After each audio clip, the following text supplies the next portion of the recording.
Oh no.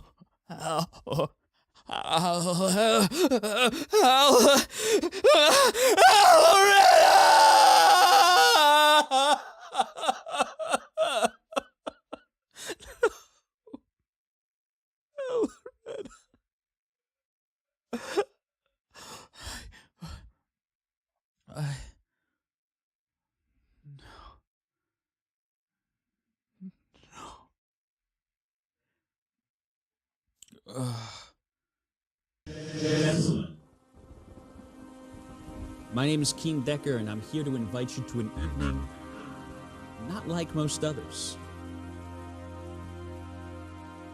An evening where 4 streamers are pitted up against one another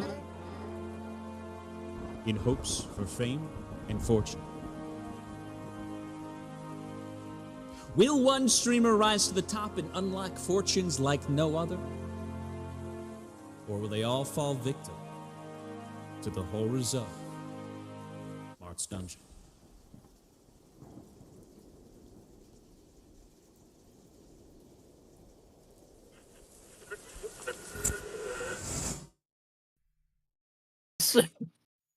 All right, ladies and gentlemen, welcome to Marth's Dungeon. Hello, we are on episode 40 tonight.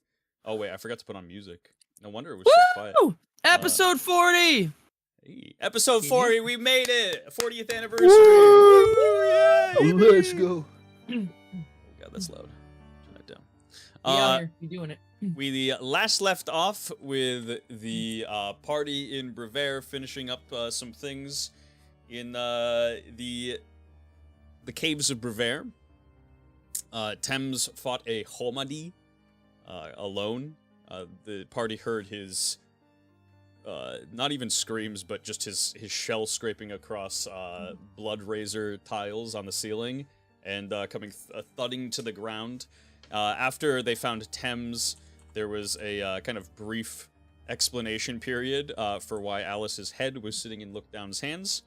And they kind of came to the decision that, yes, this is a terrible situation we are in, but we need to still be able to gather resources. We can't let the mission just kind of fall to the wayside just because these really terrible things are happening to us. So Pivid had 14 hours to, or has 14 hours to prep for a summit that he is to meet with the Radiant Knight at Brevaire's Gate by then. And so the party has been doing some... Pivid's been crafting some potions. Thames has been creating various things. He actually fixed the cafeteria, which for some reason the benches didn't import, but I'll have those by next episode, so don't even worry about that. And yeah, we just kind of left off on a nice and easy note. And would anybody like to do anything before we proceed forward with anything else? I'd go and get all the stuff from the cave that we missed. Okay. You head to the kind of one cave that you guys had not explored. And in this cave, you collect... Let me open that up. I have a monstrous amount of stuff here. Monstrous. A monstrous amount. Wow. You find a decent bit of a gold ore, and some mundane salt, like a cart full of mundane salt, some amber zinc. And the lower you go, you find actually a small pockets of magma, in which there are 4 faux pockets sitting in the center of them. and they're at the very edge of the kind of lake bed of lava is a man who is petrified, and next to him he had a kind of like a small notebook with a couple of notes and designs, and in the center of the magma itself was sitting a kind of magnificent weapon, a double hammered kind of weapon for 2 hammers on each side and a spear at the center of it, just kind of sitting in the magma itself. Ian, so I'm assuming that you wish to grab all of that. Ideally, yes, without burning myself. Yeah, so luckily, I could have given you a visual. Oh, hold on, let me get the Big song in the chance. loop.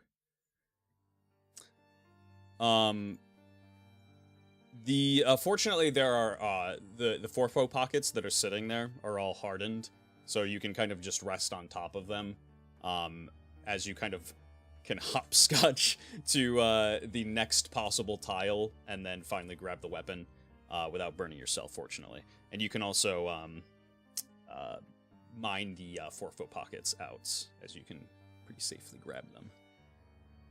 Let's see, put this bad boy on loop. There we go. Let's go. I will do so, and I'll grab the notebook of the fellow there, and the weapon, of course.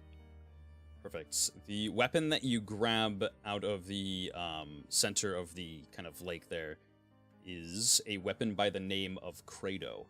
It is a relatively heavy weapon that sits very nicely in your hands. You can tell that it is fine craftswork. And you said that you wish to read the notes here. Mm-hmm. So as you open up the notebook, you can see not only the blueprints for Credo, but you can also see that there is a blueprint for something else in here. And the notes read, I paid off 10 copper associates to have this cavern for myself for 10 hours. I gave them more than enough gold. Certainly more than they would have made in the 2 weeks working this pit. I know I'm onto something magnificent. A true work of art that will harness the power of fire. Mechalite will be able to strike down any foe with ease. Once I finish Credo, I'll begin designing Kestia, which is the armor that you see kind of sitting in the blueprints of the pages here. A fireproof armor that will bear the might of any volcano with ease. Man and God both feared fire in their first encounter with it, and now I can say in full confidence that it surely fears me. My father told me to forget all aspirations of creating such a weapon, that it was too dangerous to attempt. However, he will be proud of me when he sees Credo catch the sun's reflection like a glove from atop the mountains and send a fiery arc across the sky. I mustn't get ahead of myself, though. After all, it is, as my father says, dangerous work. And that is kind of where his notes end. I'll kind of hold the weapon in my hand and kind of get a feel for it, and look over the notes and say, armor to prevent fire.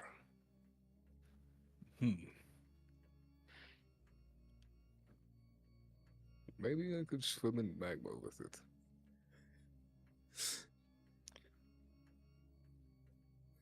Don't want you coming back. I'm gonna take both of the hammers and slam his head. The slamming the person's head there. Yeah, since he's a statue, I imagine. Mm-hmm. And as you are you doing that with the weapon with Credo? Yep. Okay. As you kind of wield this weapon, Forfo Den begins to speak to you and says, "Oh, I vaguely remember this one. I trying to put my finger. Yes, it was a fair time ago. This man was quite ambitious, James. He never got to finish his weapon himself. This one, I followed the blueprints as best as I possibly could. This is a certified 4-fold creation. And I see that he is scattered across the floor.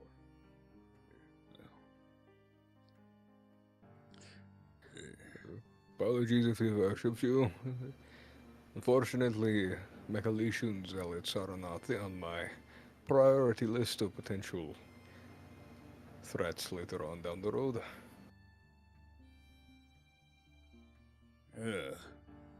Potential threats. I understand. A man frozen in time. Okay. Well, you enjoy the weapon. And he just like stops talking to you. Leaves immediately. Yeah. Tim recognizes that he's probably not still there, but it'll still matter. Mages can do whatever bullshit they want. Who knows if they can bring him back. What I love about Tim's the practicality, you know? Anything else that you wish to do, Thames? I'll look over the blueprint for Castia. Okay. Does it look complicated to make? It doesn't seem too incredibly complicated to make. It seems that the folly with where he went to make Credo was the fact that he was not a worthy blacksmith. It seems that he was punished, essentially, for his lack of ability to make such a piece of armor or a piece of weaponry.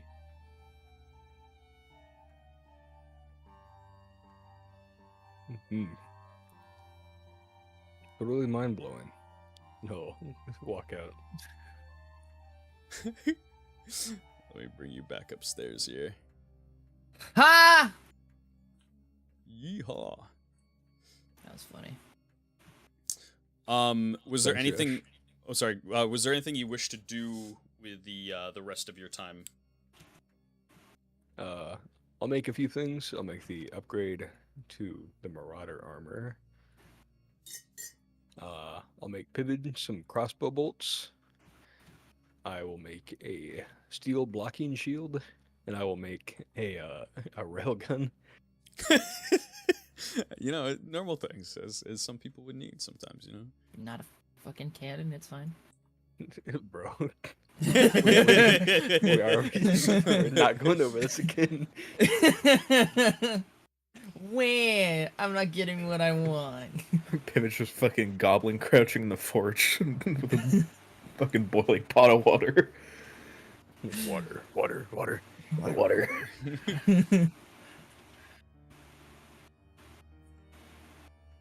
Thames will step around the boiling pot of water, as even if he's a dead, boiling water still kind of hurts, you know. So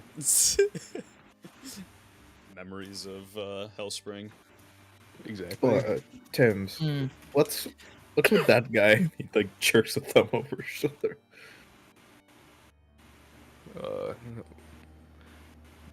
Very good physical potential, very small mental faculties. Maybe you could put a different mind into him. I don't know.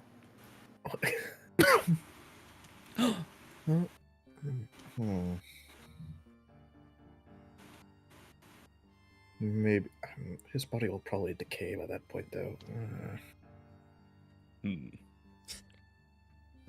Tim's just gonna point to the vocal cords of the Unholy One. Say, I'm working on something with this. Something that can do what it did. The resurrective aspect. Exactly.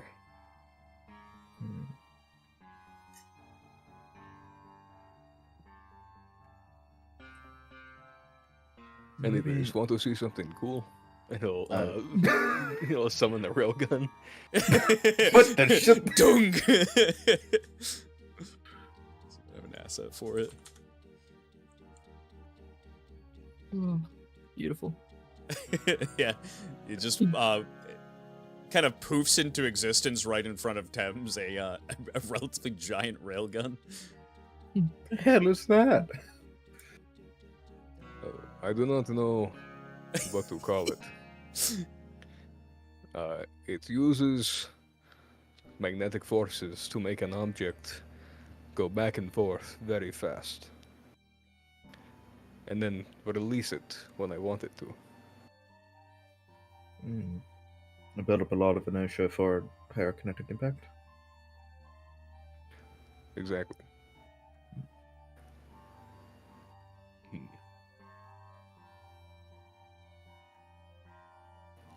Maybe I'll let Look Down name it. Not very good with names.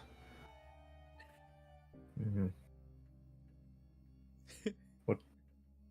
Do you want to demonstrate it? Seems I'm rather interested, honestly.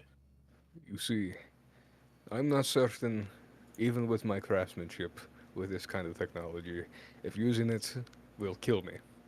And as such, I will save uses of it for actual uses of it. Fair enough. Oh, actually, while you're here... Wait, I haven't made it yet. Oh, shit. He like steps over the alchemy bench. And he's gonna get started on making the supplementary potion. Hey, okay. And Tim's will summon a shield. You're probably above the anvil, just clang. Just clunk.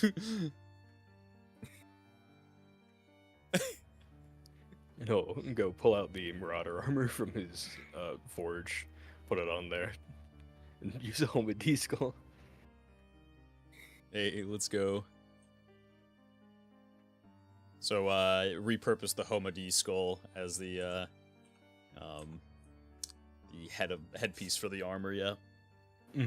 And I'll use some of the Forfo pockets and the Psycholatch pods to use the reinforcement enchantment.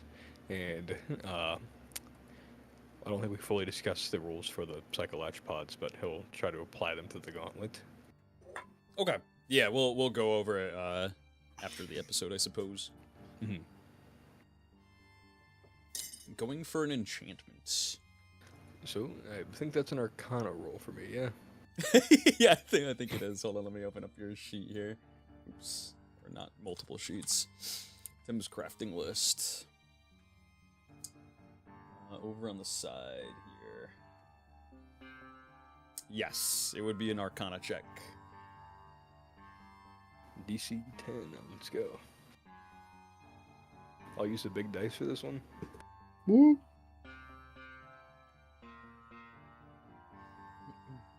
That is a big old 8. Oh, no. Ooh.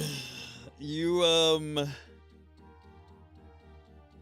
Ooh. Yeah, it seems that, you kind of get ahead of yourself in terms of, you're so comfortable using this, instant building mechanic, which it just seems magical by nature. So you feel, very, very comfortable proceeding forward with these enchantments. After poofing, a turret and a shield out of, just into existence. And as you go to make this enchantment, the materials just don't take. And, it seems that it just kind of plops into kind of useless material in front of you. Gotcha. So with an 8, would one of them apply, or would neither of them apply? Which ones were you going for? Reinforced, or Resistance, I think it's called, and the Spooky Fear one. Okay. I would probably have you do a DC for both of them. So, if the first one fails, theoretically, it would kind of nullify everything else that you would try to do with it. Okay, the first one would be a DC 5 then. Okay. Oh, I mean, it would be 10 for both, I should say. Okay. If that makes sense. Oh, wait. No, it's... Oh, yeah, it would be a DC 5, so you would actually have made this perfectly fine. Because, yeah, it is 5 per stacking. Yeah. So the first one's 5, and then the next one would be 10. Yep, you craft the first one successfully, which is... which one did you want to go for? I'll go with the resistance one because it's in general more useful. Okay. And go for the next roll. That is a 13. And that'll do. You do manage to craft it successfully, enchant it successfully, I should say. Let's go. Final thing, I'll make some bolts for pivot. Right. Make some bolts for Mr. Pivid. Are you running out of ammunition for the crossbow? Pivot. I'm roughly 3/4 through what you gave me before.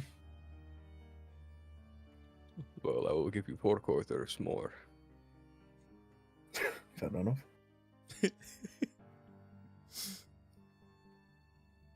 And he'll hand over the 20 steel crossbow bolts. So like, kind of awkwardly stuffs them into the quiver he's got right now. Perhaps this should not be pointing towards the door. And he'll go move the railgun. I think it would be pretty funny if GM showed up at the door and just. Well, it would be funny. Imagine Penelope. True. Where would you like to stow your weapon? I'll put it on the rack pointing away from where I sleep. Got you. So like like here. On either of the racks, but I'd rotate it, just basically. Okay. And just facing like this.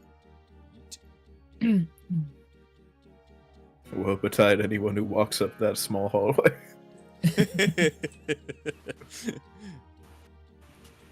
Hopefully no one has anything super metallic on them. Oh no. It's Lethal Company all over again. Also, at some point, Lookdown would have dropped off the shield and his destroyed armor in the. Yeah, he'll repair anything that's broken. For Marth, for Lookdown, for Pivot, Yeah. for everyone. I just wanted to make sure Pivots. that I expressed that before we go any further. Fucking sitting there with his tattered coat, just like making shit tons of potions. Yeah, and Pivot looks like real rough right now. This man has been like awake for a ridiculous period of time.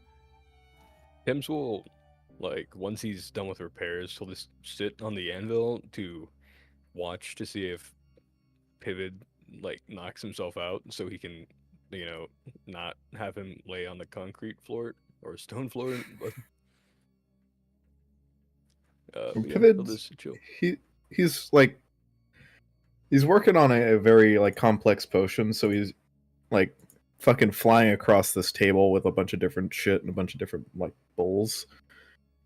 His movements seem very jerky, but he's like trying his best to stay controlled and awake. One, where did you get the pony? And two, where is the pony? Oh god, I gotta Yams. It was That's a on small village named Green Sand.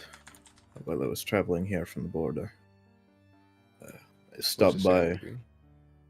I didn't actually see. I didn't go near the beach. A small family there. I stopped by. They were quite kind. Spent some time with them. Mechalite recruiters stopped by.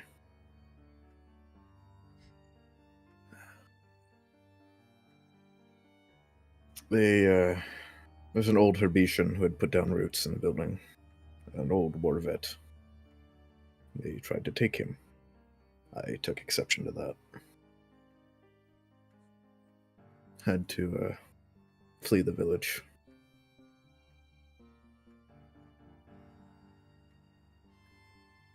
Did you I don't make know why it's Mechalite been- scared of you? Oh, yes. Those men were downright horrified. Then good job.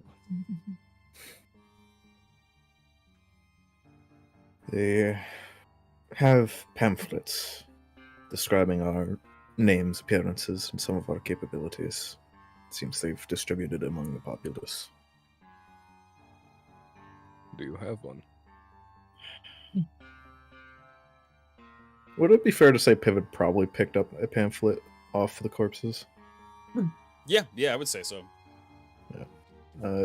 Like rifle around in his pockets for a few seconds before pulling one out and handing it over to Tim's. I'd like to see what they know and what they don't, so we can catch them by surprise. I imagine it's mostly propaganda. It seems their aim. Ultimately, it's no matter how I disguise myself, I am still a Turliad, and they know that if they see a Turliad, that there is this. So, what does the pamphlet say? So the pamphlet, as you kind of open it up, is you see the 4 members of the party, Alice, look down, yourself and Pivot, all drawn in a very in a very interesting way. Pivot's arms are very gangly. He's even they do a good job portraying in a almost like it's like a novice artistic fashion, very crudely drawn. So Pivot looks extra ugly. He has a kind of like a horrific black mask covering his face, and you see him casting spells in and around everywhere.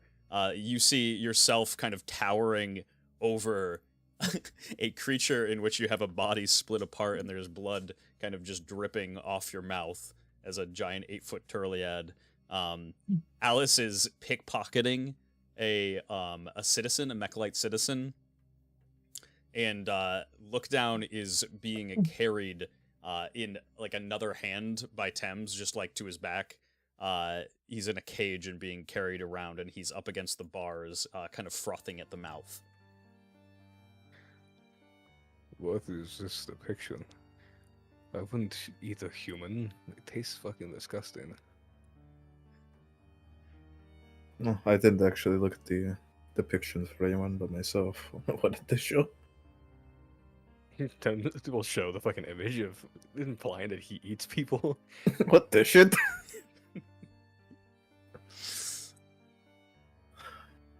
I suppose they would try to alienate us as much as they could from the people. Perhaps they'd be surprised that Look Down is not in a cage. Maybe still frothing at the mouth, though. Depends on the day. Oh, yes. And he pulls out like a little fucking red gem that he made before the fire enhancement gem, and hands it over to Tim's. Nice. I think if you incorporate that into one of your armaments, it should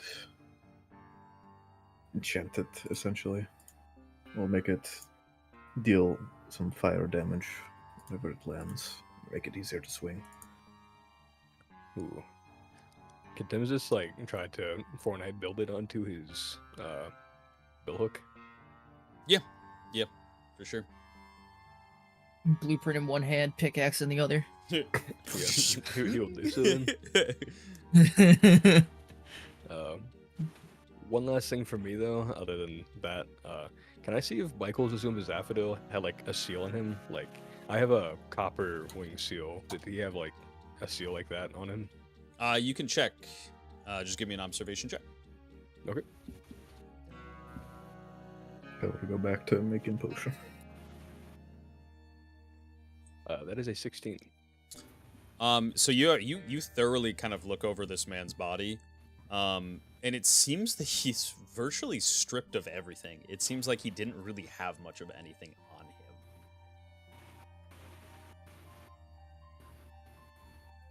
on him. Have I seen a copper wing seal before? Give me a history check. Or sorry, not a copper wing, a silver wing, if there is one. Oh, so you mean like a for higher up in ranks, I suppose. Yeah. I have a copper wing one. Give me a history check, yeah. Okay.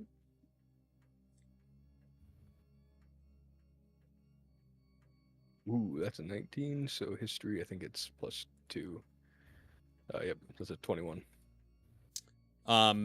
So indeed, you do kind of recognize that the copper wing seals will get you into most places, right?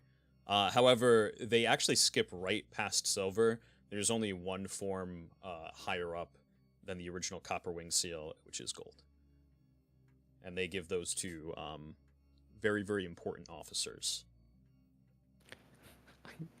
Have I seen it before? I would say you probably haven't seen one before. I'm trying to think history. No, I would say most I likely probably not. wouldn't make any illustrations of it unless you were like in the military. Yeah. Mm-hmm. Gotcha. Then I'm gonna make 5 copper wing seals. Perfect. Make yourself and others some copper wing seals. And I gotta go hand them out.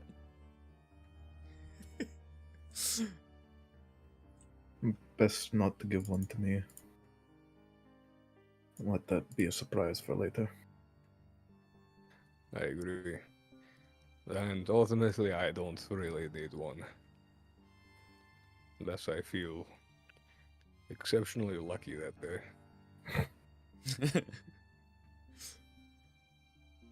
Yes, friend the Mechalite soldier, I am your leader. I am a giant turtle. And I am definitely not the old Turliad that's in the pamphlet. Exactly. You heading out to the others? Yeah, and that'll be where all I do. Just scoot yourself past the cauldron. Where has Lookdown been in the meantime? So Lookdown would have at some point walked up to Marth. Ah, all right. So you go to walk up the stairs here. We'll have that be the next thing here. When I walk by Max's room, Mhm. even though I'm in the state that I am, I put a sign on his door that says Smelly Yams Mountain. And then underneath it, I put Pretty Girls Allowed, though. Oh no. And then I go up the stairs. Oh my god. Look, I'm sorry that no matter what my mental state is, if I have a plan, it's gotta happen. Towards the very bottom of the stairs, once you open up the door and start heading up to Marth's room, you hear a very loud scream from the room that simply screams, Aloretta!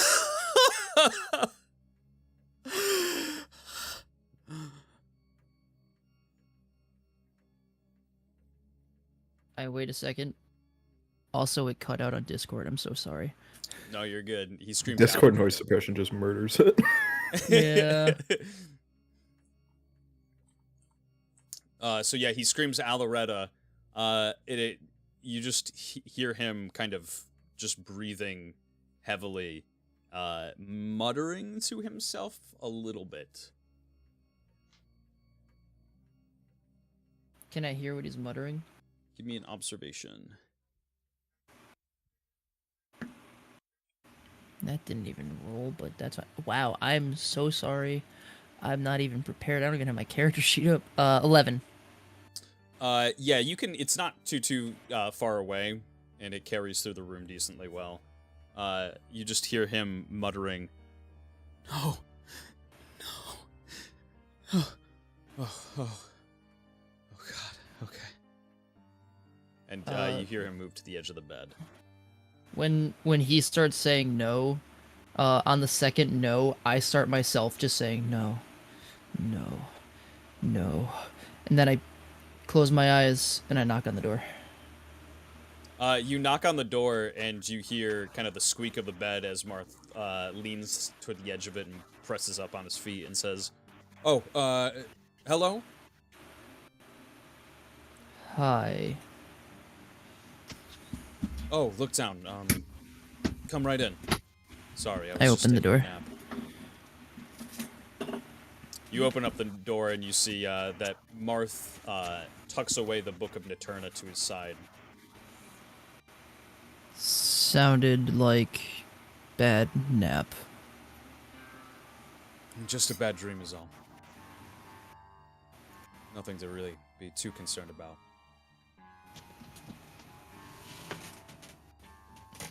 What can I do for you, Lookdown? I'm sorry. Look down kind of looks like trying to avoid actually looking at him. I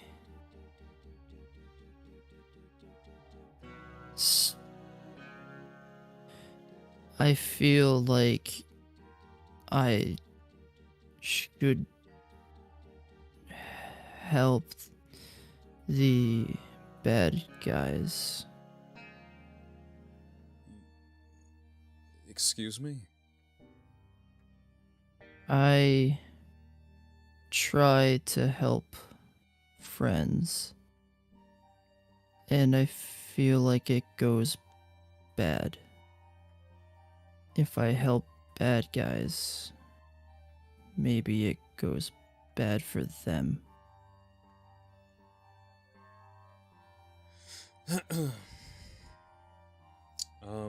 Well, that's not really how that quite works. And he gets up from the bed and heads over to the center of the room.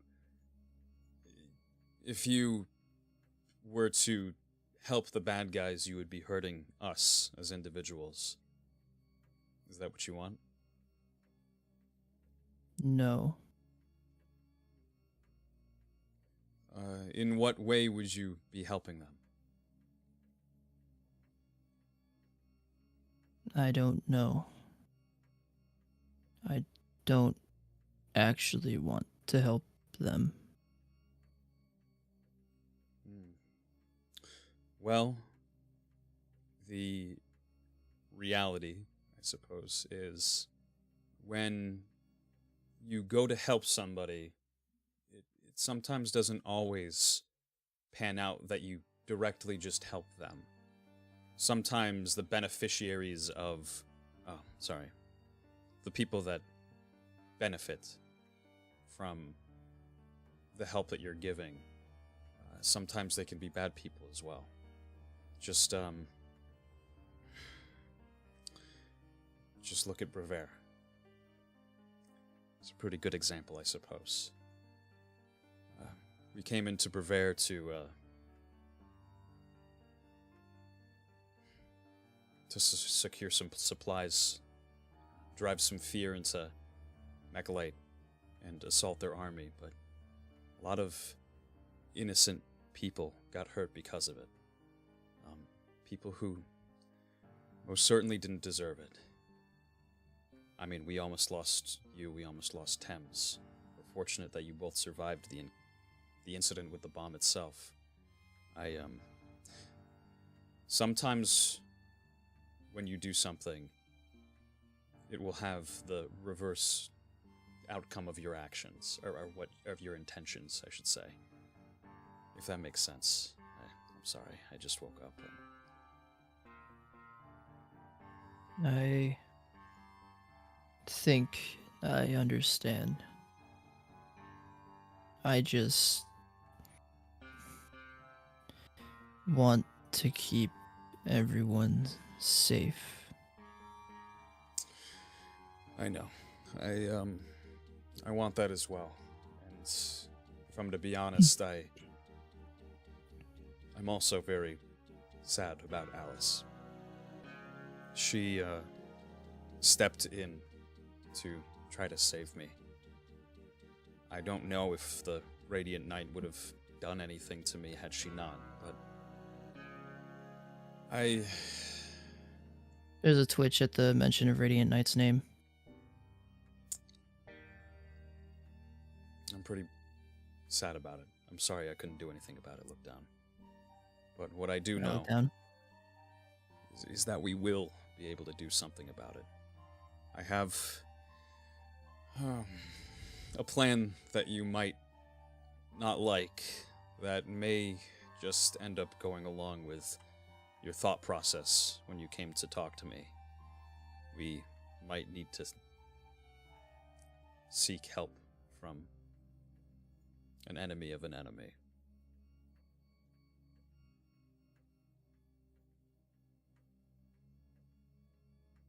As long as it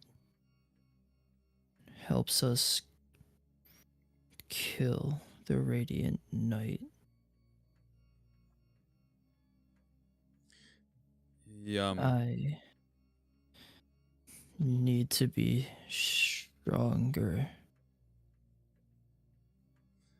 One thing I can tell you for certain is that I have noticed that each and every single one of you have gotten stronger.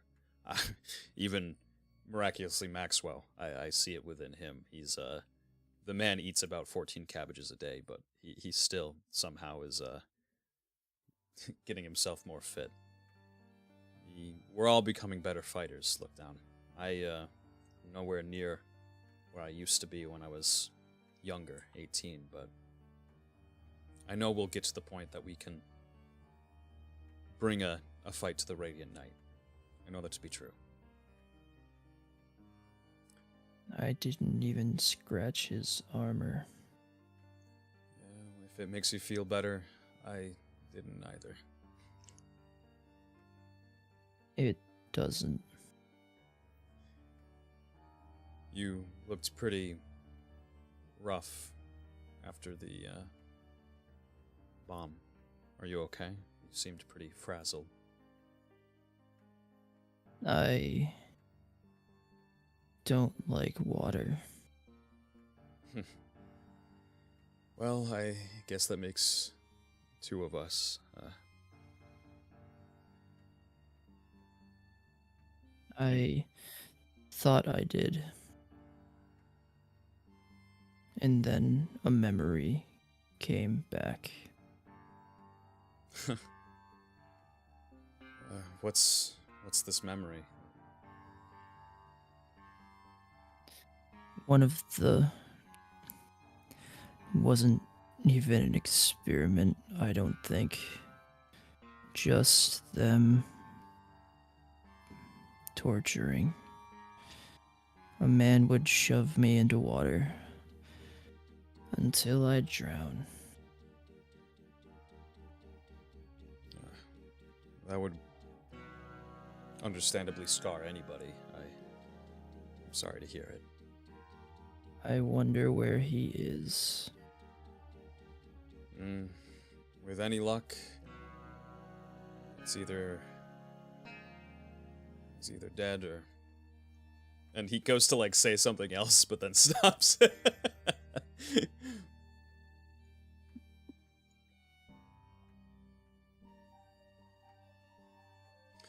I haven't really talked about this. I don't necessarily love talking about things, but I feel like the more we know about each other and the less we are surprised about the things that we don't know, the better.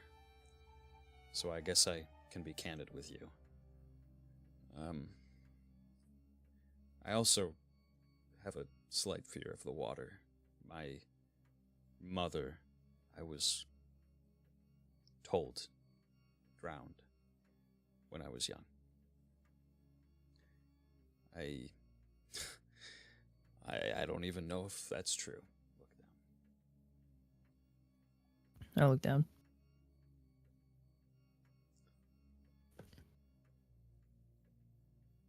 That... I'm sorry. No, I appreciate it, but I suppose the past is the past, and we can only look towards the future at this point.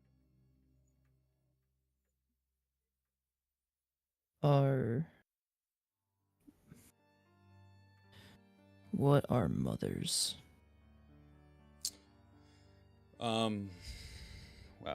Okay. Mothers are.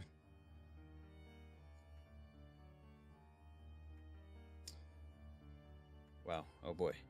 And he like moves over to the desk and grabs onto it and just like looks forward and like exhales pretty heavily.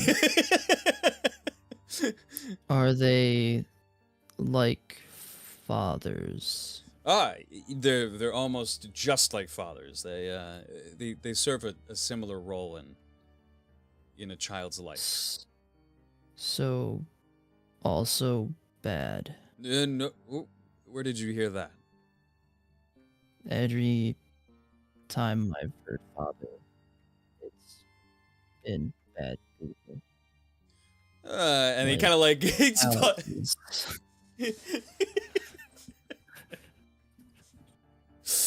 he pumps up his chest a little bit and like walks over to me and says like, "Well, I can tell you within good faith that not all fathers are bad. My father, in fact, was a very good man. My mother as well." Look down looks like he wants to say something but doesn't.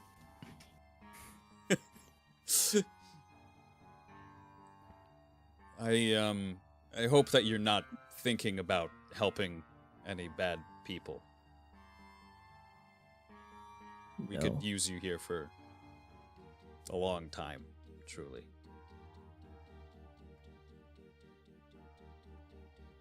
I hope to stop them. We will. I just didn't know there was so many.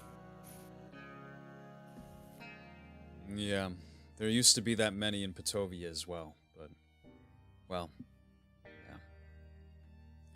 Things took a turn for the worst, I suppose.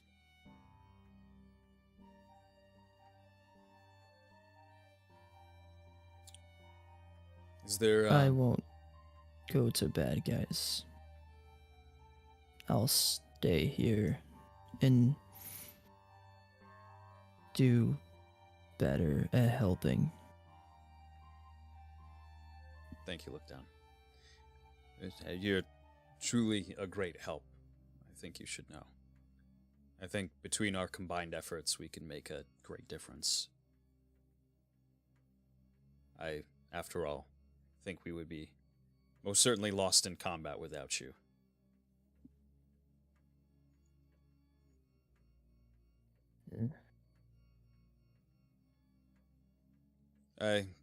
You seem torn up about that. It's not a bad thing.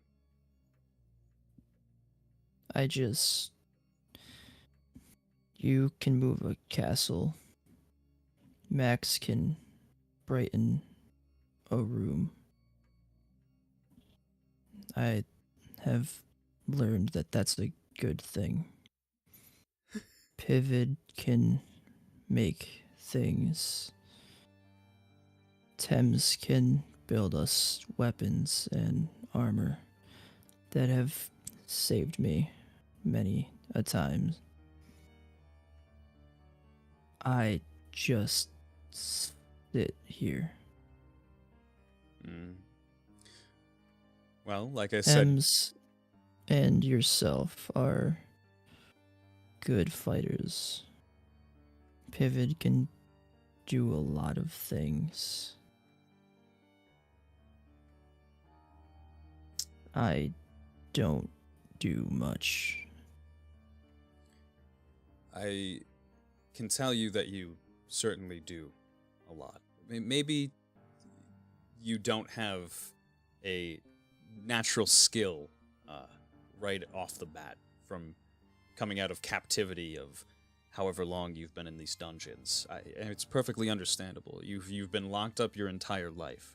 But one thing I can say is you are a natural fighter. Natural fighters will always have the respect of their peers. I mean, you... like, Look Down kind of looks up as, like, a light went off. I was called a lie detector. So... Well, there you go. That's if we have someone who is potentially telling a lie, maybe we can lean on you for that. Alice called me that. Yeah. Well, look, down. I have a couple of things that I need to get to. I'll let you go. Okay. I hope you have better dreams. I most certainly hope that they are. And he kind of like turns around and loses his smile. You fucking wish, buddy. I leave and start to go to my room. All right. Is there anything else that you wish to do inside your? Oh, well, you were headed to your room. You said. Yes. Thames would give him a copper wing seal. Thames kind of catches you as you head down from Marth's room. Hi. Hello, take this. What is it? And I take it from you. It shows Mechalite cronies that you are one of their leaders. And despite all of our appearances, I would argue that you would be far from the weirdest Mechalite soldier. After the conversation he just had, he is incredibly confused. What's a crony? You know how James does what we say at threat of violence, and we don't give him anything for it? Yes. So imagine the exact same situation, but they get money for it. So, he's beneath crony. Exactly. Good. If you need to get out of a sticky situation, it may help you. Sticky situation, let's see. Do you know what that means? I know situation and sticky. Bad situation. Situation where Oh. Mechalite has you cornered and you cannot kill them. Okay. I think I understand. Thank you. Of course. Tim's just gonna go slide one under Marth's door. Once their conversation starts to end, Pivot fucking pokes his head out the doorway. He's like, "Hey, look down. If you could come here for a moment." I look down and walk over. I want to show you something real quick. It should be pretty easy. Okay. I follow him in. So I can. This one is a very relatively simple recipe. It's a U10 potion of healing. It's actually the most simple recipe I've probably ever found in my life. You get some U10 coral, and he takes some of the spare. He hasn't cooked yet. Like holds it up, and it's roughly. He just gestures to the pile because there's probably only just 10 left right now. Roughly that amount. You put it into this cauldron with some water you got from the U10 river, and you boil it for an hour. All right. I follow so far. It's going to take the cauldron off the fire and start scooping out the boiled coral. Once it's cooked for an hour, you take the coral out, you put it into this mortar and pestle, and you grind it to powder. I'll have you do it just so you can get a feel for it, yes? Okay. And I very rough shop grind the mortar and pedestal. You just need to get down to a small texture, kind of like sand. I think I can do that. You got it. It gets a little easier with practice. And I once don't even that's look at the body on the ground. once that's done, right, take that. It looks about right. Take that and pour it into here. He gestures to the cauldron. I walk over and I pour it in. Right, take this ladle and stir it. Should get to a kind of solid, kind of light blue color. Shouldn't be able to see the bottom of the cauldron. This is a lot of steps. It is, but it is very worth it. Everything else I make is far more complex. He just kind of boiling water. glares balefully at the fucking table. I stir the cauldron until it reaches its point. Alright. So once this is cooled off, it should... Yes, it looks right. It should make a potion of healing.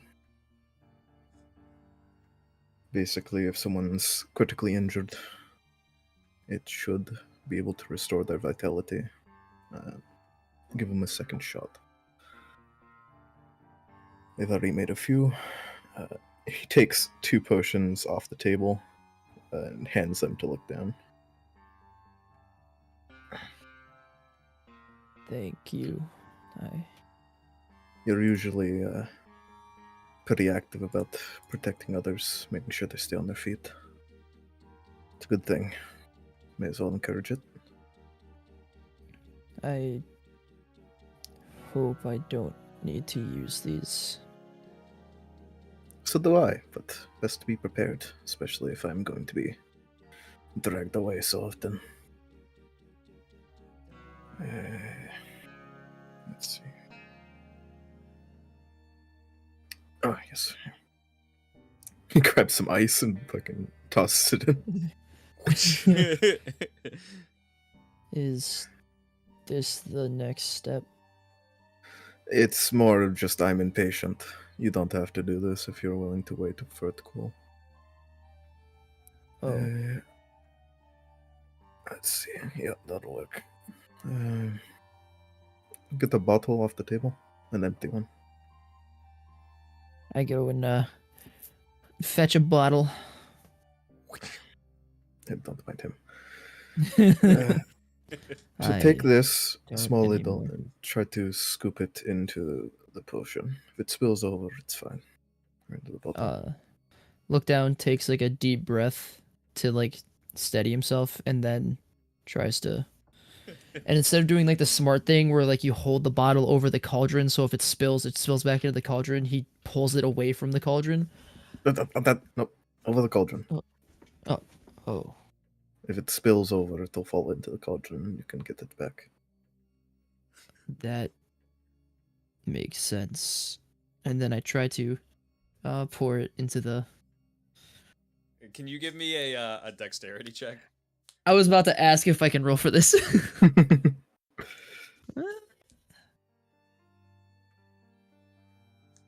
Dexterity. That is a 10. Okay. So yeah, you lean over the cauldron and you go to put it into the actual glass, but you are so hesitant about not messing it up that you start to pour it very slowly, and it kind of just dribbles over the glass itself. You notice this and you start to pour more, and you get most of the potion inside the actual glass.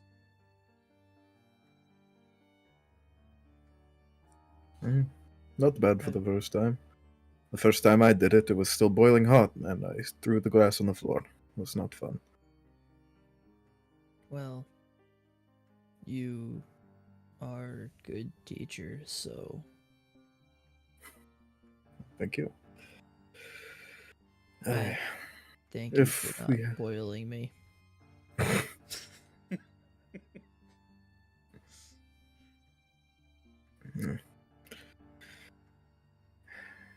If we find ourselves along the U10 at some point, I'll see if I can't teach you how to scavenge for the coral. But I figure you knowing how to make this potion wouldn't go amiss. I will try.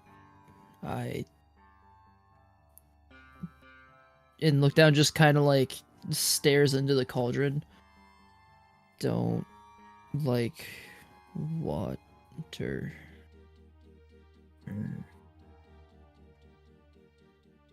Right. And then he kind of sits cross-legged. I did for a little. I don't know why I stopped. You liked it for a little? I remember being in the water here. And he like looks out the door before it was covered. Me and Penelope almost died. Right, I remember that. You said you liked that? Well, I liked the water part.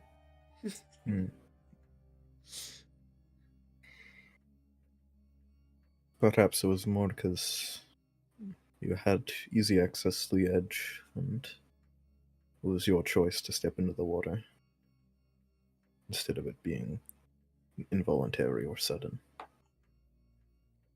Or being held in it. Indeed. And his gaze changes to more thoughtful after hearing you say that he chose to go in it.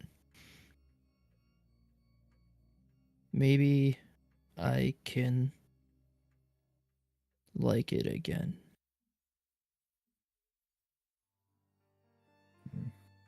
It is difficult to conquer fears. It'll likely always kind of burn in the back of your head. What if it suddenly got deeper? That kind of thing. But if you put your mind to it, I think you can come to enjoy it, even despite the little buzzing. Take time, give yourself some space to think about it. I will try.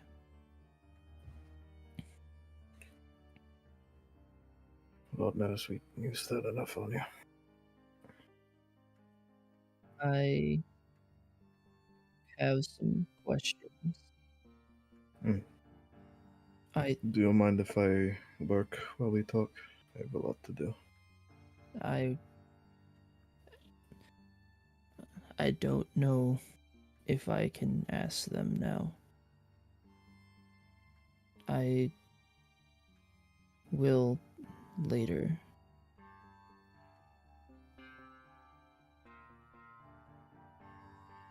Why can you not?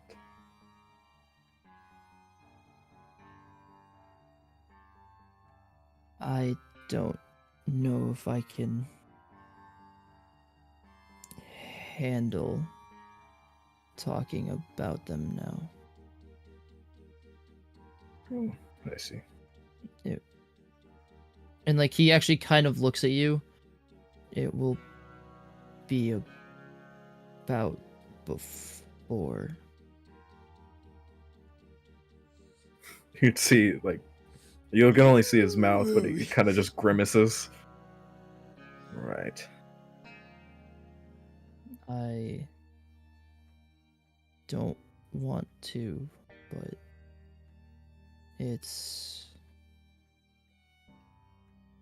things happen that I can't fully explain. And I think the phrases need a minute.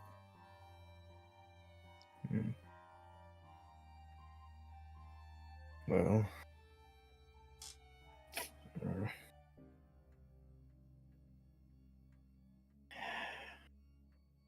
I don't really have the benefit of time to help you, I'm afraid. No worries. It can be later. Maybe not today. Well, I might be dead after today. And he just like looks at you dead centered, like dead on. It's just like, that won't happen. Hmm.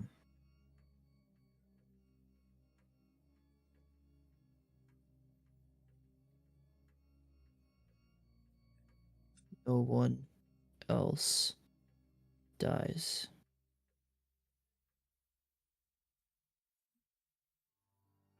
Right. And then he holds up like the potions. That's why I have these. Right.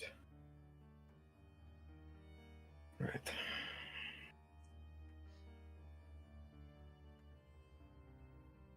Alright, that's... I have one more batch to prepare. I will show you how to get it started.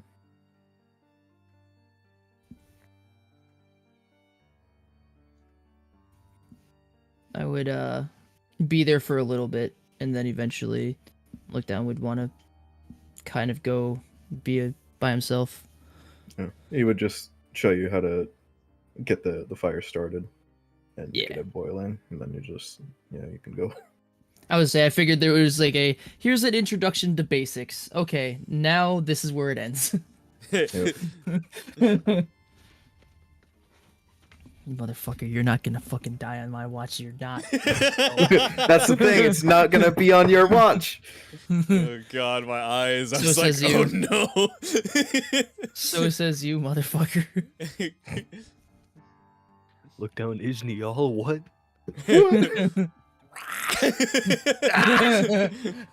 Just Lookdown crawls out of his mouth. What the fuck? What the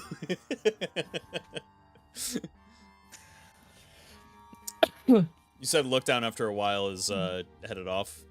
Yeah, once he's done doing all the stuff with Pivot, well, Pivot goes to make different stuff. He's gonna go off to his room. Right. Head over to your room. And on the door itself, you see pinned up against the wood the note that says, "No, seriously, keep out." And it is dug into the door itself with Alice's original dagger.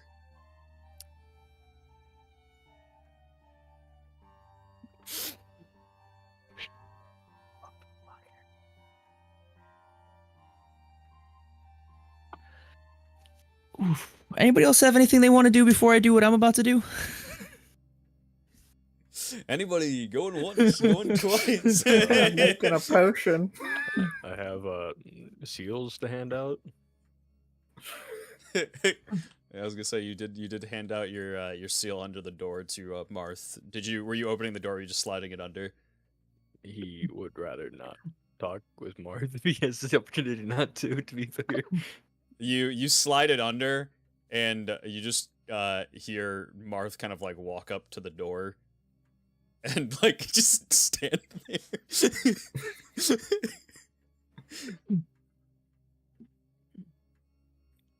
You and I both know we haven't moved. Oh, sorry, Thames, were you there? Oh, what's this on the ground? Thank you. Oh, thank you? You know, it may help you if you hide the crown. I, Give you away. and he kind of like brings his hand through it. Unfortunately, it's not something I can zap away at command. It's kind of just here now. Hoods. Yeah, we'll I'll try a hood. Hats. Maybe even wigs. No wigs. Thanks. I appreciate it. I'm going to make you, maybe even Maxwell, Mechalite look-alike armor. In case you ever need to get in where you shouldn't. I see. Okay. We cannot afford whatever you have apprehensions against if we were to do this. And then Tim's just gonna walk away. You start to walk and you just hear it. Mm-hmm. He heads back over to his table. And Tim's just gonna go give a seal to Max. Are you knocking at the door here?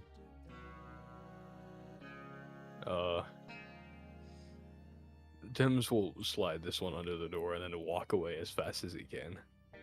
Does he at least admire the signs? He notices the signs, gives him even more of a reason to talk to Max. You slide it under the door and there's no response. Okay. And then Thames will go find gems. Oh boy. Uh-oh. You kind of look throughout the castle for gems. It takes a fair bit. Where specifically would you like to look? He's gonna start off in Alice's room. You have a sneaking suspicion that he might just be weird enough to sneak into a dead woman's room, and you open up the door and notice that he is actually not inside of it.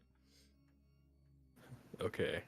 He's gonna go to where the other female is located, armory. Hey, right here. You open up the armory, and Agatha is now just kind of sitting and talking to Abraham Drew. Tim's just gonna go, and toss seal to both of them. The first one you toss over to Abraham Drew, and he kind of just cups it and catches it in his hand. The other one you throw to Agatha, and she looks away as you throw it to her, and it just kind of taps her in the head. Tim's just gonna close the door and mutter, "Be that way."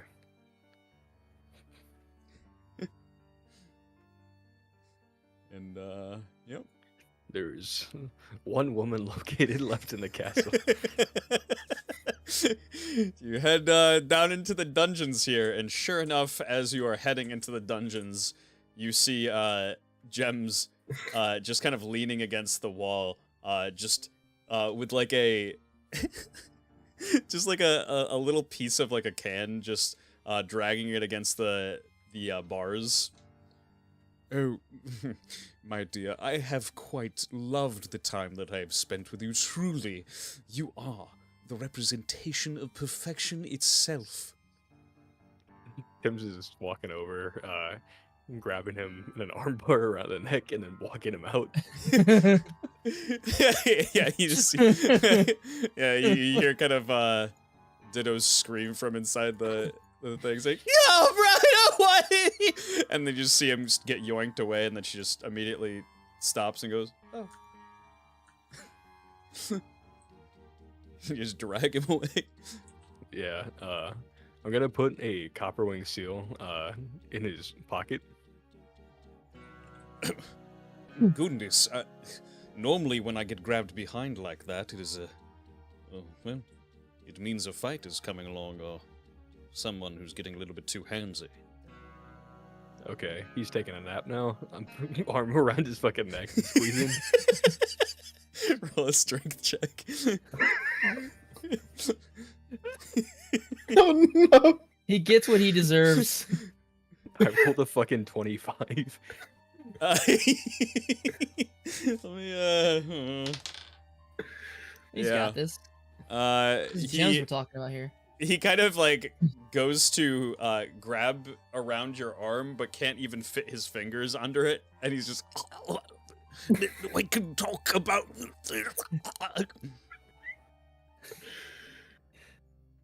Nope, nap. And he starts to just pass out, and and he just kind of like drops the cup on the ground and says, "I didn't even get to know her name." I open up one of the cell doors, and he gets a copper wind seal and gets to sleep in one of those cozy cells. I don't close it, but he just gets to be there. Alright. It's more than he deserves. I had to sell for 50 years.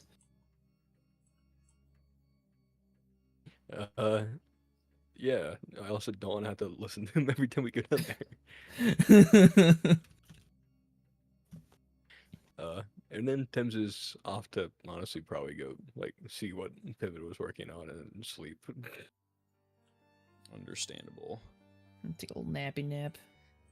Head He's up currently sleep. working off of the equivalent of like fucking magical ring crack. So The good. All right, Mr. Pivot's Oh, go ahead. Pivot's just fucking tweaking over the table. if for some reason you need gems, he's sleeping in the dungeons. It's like, oh. Oh, fair enough. I'll point to a chin mark on my forearm. Was he even able to try and resist? Try to.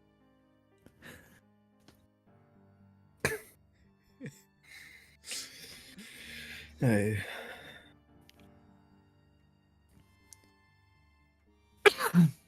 He got what he deserved. Oh, hold on. Pivot unbuckles the rapier from his belt and like holds it out to Thames along with another fucking gem. Thames takes it immediately. Fortnite builds it, hands it back to you. Excellent. He straps it back to his belt, and then he pulls out a fucking yellow one. I think this will probably be best for Maxwell. It won't do much, but it should help him a little bit. What does he do? Or what does it do? Adds a little bit of shock to each hit. Should lighten the weapon as well. He uses metal weapons and armor. What if he hits himself? It'll encourage him to not hit himself. I don't think he does it intentionally. Then it will learn to be not intentional. Give me a Constitution saving throw, Thames.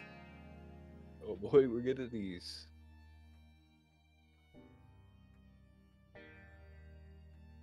Uh, 4? Ugh.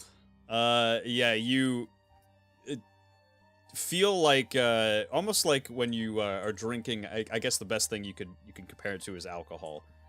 You chug down a fair bit of a liqueur, and you feel very, very shaky after a little while after it hits your system. This is the equivalent of the shock that your body is kind of going through after doing so much Fortnite building.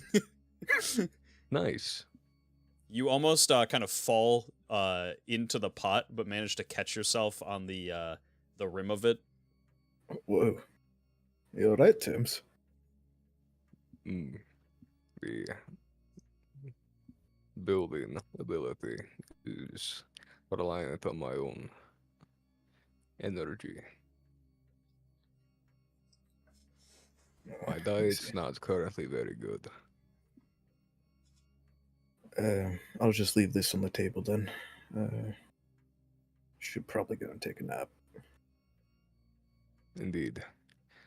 If I cannot be awoken before you leave, I wish you the best of luck. Thank you.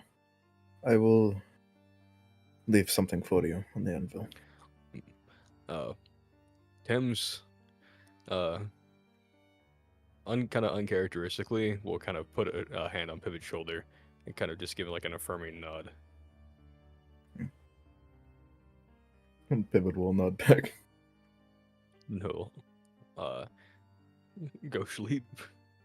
Yeah, you kind of just guide yourself along the wall because you're feeling a bit woozy, pretty spent. And you head over to sleepy sleep.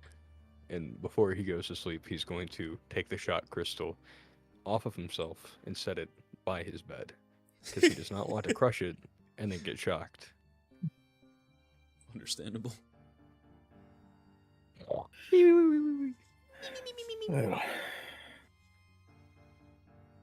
why is supplementary so fucking hard to work with?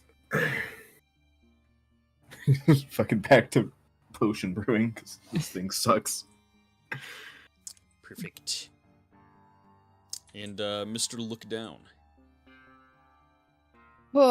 So Look Down would have honestly just been staring at the sign the entire time Thames was doing the thing with gems, and when he had finally gone into his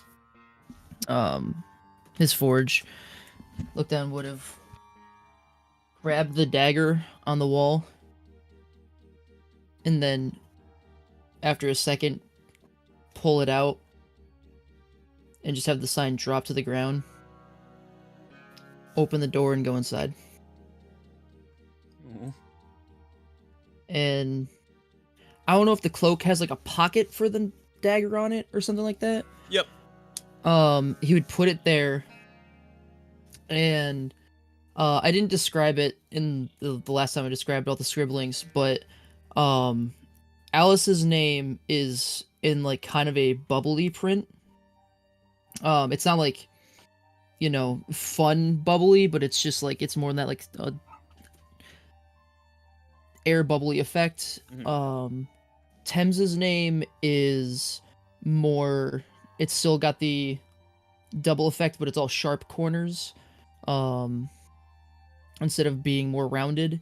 And then Look Down's name is going up at like an angle, and the best way I can describe it is, I was gonna say like Doom lettering, but it's kind of like that arcadey, like on the side of like an arcade where it has like the name of the game across the side of it. Mhm. It's kind of like that, where it's going up at an angle. And when Look Down walks into the room, he's staring dead at his name at first, before he looks over to the right at Thames's name, and he slowly walks over and simply puts his right hand up against the wall, and then he starts to ball his hand into a fist, and he reaches down and pulls out Conflict, and he just stares at the name, and then slowly walks back towards like the dead center of his room, and then facing towards his name, he grabs the blade with his hand, like the actual blade part, and he etches something into the middle of the floor. And he stands up, slowly trying to regain his composure, and he looks over at Alice's name. He puts Conflict away, and he pulls out Alice's dagger, and he walks towards Alice's name. And he grabs it by the hilt, and around her name, he chips in more words. He writes in sorry, failed, joy, and safe with a question mark. And then he grabs the dagger with his left hand and grabs the blade with his right hand and just pulls it, making a huge gash into his hand. And he puts his right hand with blood dripping down it on the E of Alice, and then just swipes across it. Turns around,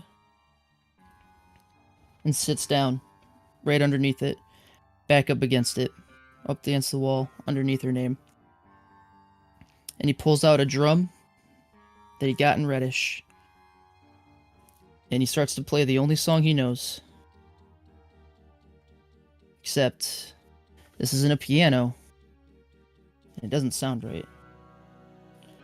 No matter how hard he tries, it doesn't. He's looking down at it, he's playing it, he remembers it, but it's not sounding right. And all of a sudden he hears a, you know, you teach a man how to play 1-2 and he just tries to play it on anything. And looks up, and standing before him is Alice.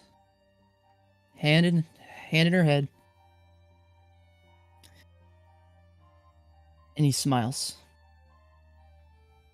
Alice just simply says, I guess I'll have to show you again. And as she kneels down, it cuts back to the room. There is no Alice.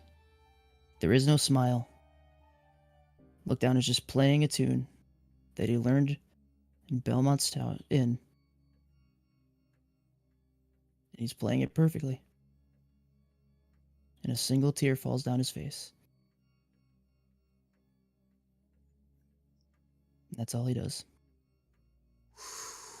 Ooh. Oh. All right. So. What the hell? Altogether, about 7.5 hours have passed since you first got your time from the Radiant Knight. You have in and around 7 hours left before you must meet with them. Say Pivot would probably have finished his health potions and just about finished the supplementary potion.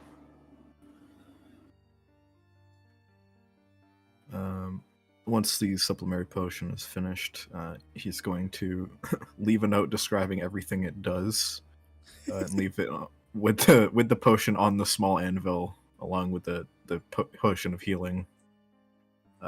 With a note just saying healing potion. You hear the coming from the other room. And then he will take the 5th potion of healing, and he will head up to meet with Marth. Everybody gets their time with Marth. Yep. Head up the stairs here. I'm just saying, Pivot's not holding the potion in his hands. He's got it on his belt. Okay. And as you approach, you knock and you're just coming in. Pivot gives like a quick 1-2 knock and then opens the door. Oh, Pivot. Getting a visit from everyone. How are you doing? Like I haven't slept in 2 days. Shuts the door behind him. Yeah. I would like to say that it gets better, but I don't think it's going to get better.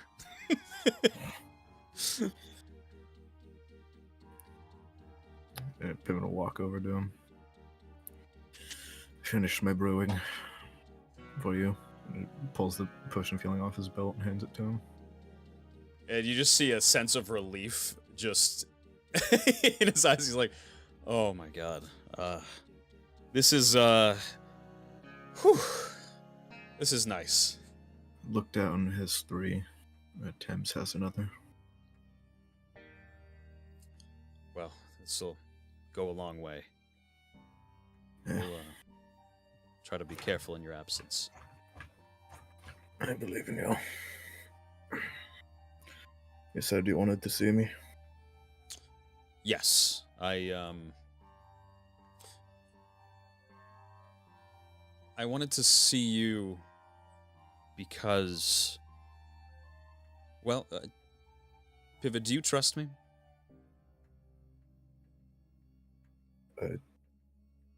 Strange question, but yes. Good. I'll very much so need your trust. You ready? he just kind of like stands up. I don't know if I trust him right now. What the fuck? Yeah, I guess so. Sorry in advance. I need you to close your eyes and turn around. Pivot does so.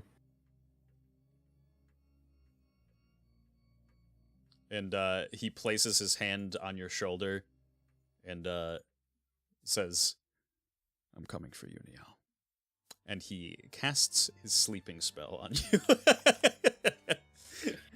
Was this the 4th time now? Yep. One more time. Pivot These makes are no both- attempt to resist. He lets it affect him. All right, perfect. When does he get the natural immunity to it? I think after like the 80th iteration. Yeah, we're the immunization shots. Right, let me No, hide right, the right first now, with the way Marth is acting, is just fucking back shots. No, stop. Let's see. All I rolled a right. nat 20 when I made that roll, by the way.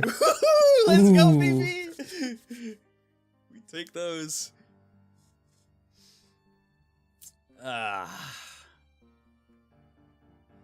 Sorry, I gotta have this map load here. Sorry in advance. Thanks for the memories. Even if they weren't so great. That is literally gonna be the theme song once this whole As the campaign theme is of this over. episode, yeah. maybe even the campaign. True. Yes. The end of this campaign, that's gonna be the. It's gonna be like the outro credits song. All right, and fog of war. No, player screen. Pivot. You quickly fall asleep. Your body desperately asking for you to do the same, but this spell starts to take effect, and you let it take effect, and it hits you like a ton of bricks. And as you wake up, you feel like you're not on a very comfortable surface. And you feel like you are starting to slightly slide. And Marth the same.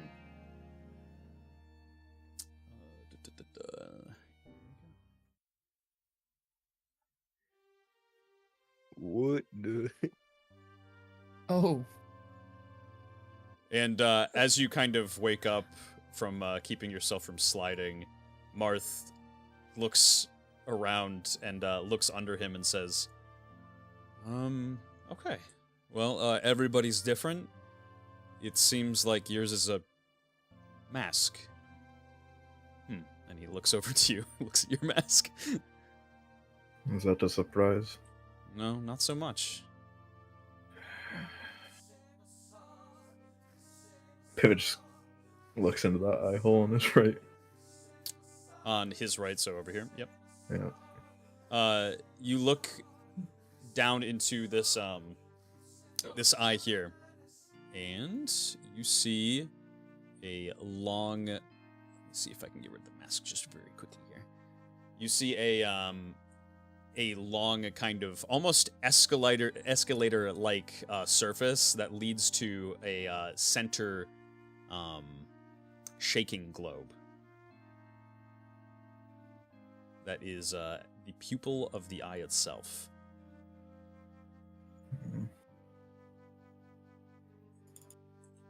And Martha looks over to this one, and as he gets closer to it, he immediately backs away and says, "Yeah, this side might be no good.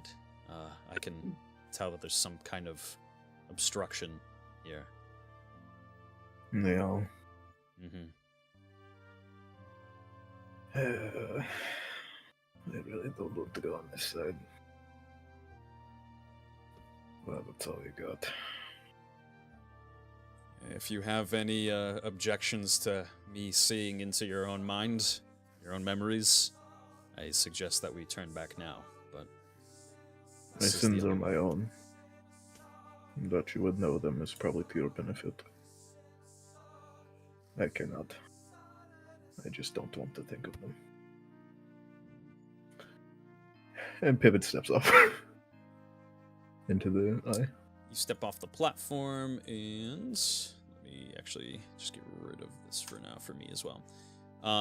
You step down here, and the platforms, even though it seems like a reasonably long drop, you float down ever so naturally onto this platform, and it starts carrying you in further and further. The further you do get in as well, you do notice that it's just slower, just kind of bringing you in until you get to the surface.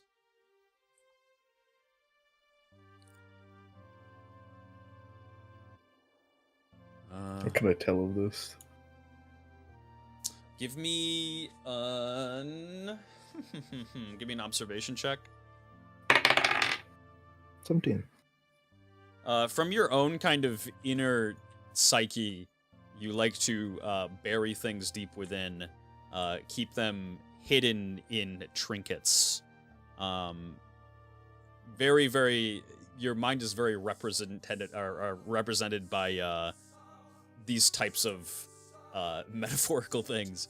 So you look at this snow globe and you realize that it is home to a couple of your memories. It's Can I tell that they're genuinely the unpleasant ones? I wouldn't say that you probably know specifically what's behind this globe. And as you look at it, it seems like it's very muddied, much like a snow globe.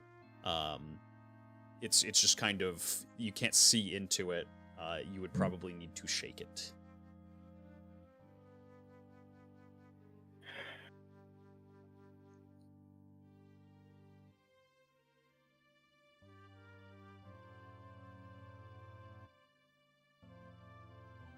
This is yours, yes? One of my methods of storing memories. And Marth kind of looks around and he says, I usually don't see it like this. It seems that you do a good job defending your thoughts themselves. Most people are more transparent, I guess.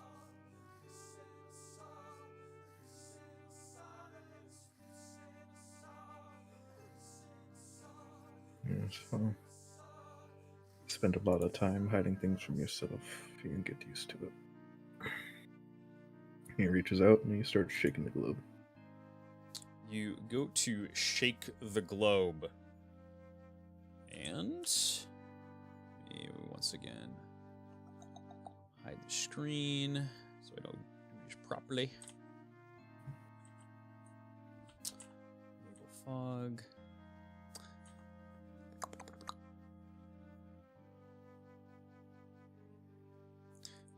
You shake the globe, and inside the globe, it clears up completely. You see your mother and yourself at a young age. Not necessarily running, as you are both pretty tired, but trying to make a good pace as you are running out and towards the border of Vipent. You and your mother reach the gates here, and she goes up to this guard and gives them the last of your money for them to open up the gate and let you leave.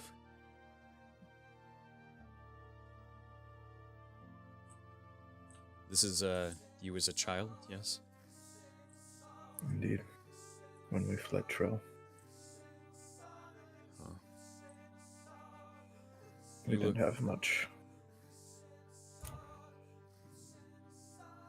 Not much, but you look happier. All I needed was my mom. As long as we were together, we were happy. You reach about here, and the orb once more darkens and becomes very hard to see through.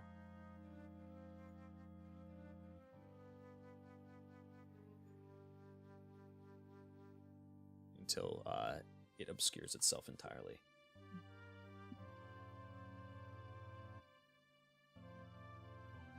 this is how we're gonna play it, huh?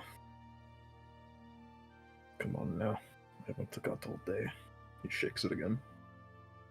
You shake the globe again, and you show up in a very different scene in which you and your mother are trying to make as good of time as possible while running through the Patovian countryside. Where were you two headed? Sens. The Monastery of Faith and Magic, particularly. What was I the... was magical. We both knew that. I could cast spells. She thought it would be my best chance for a better life.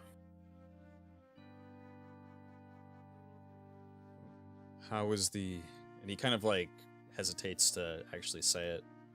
Back then, what was Patovia like? What did you see?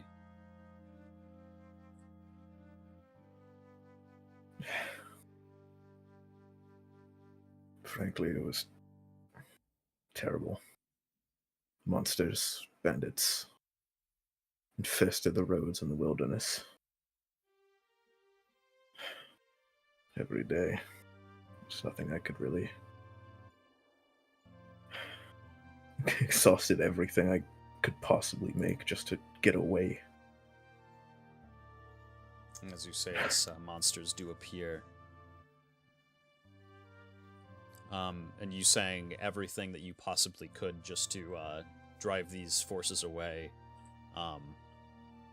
You see the forest itself ablaze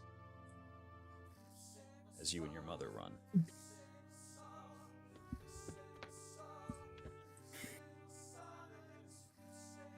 Burned a lot of trees in those days. And once again, the globe itself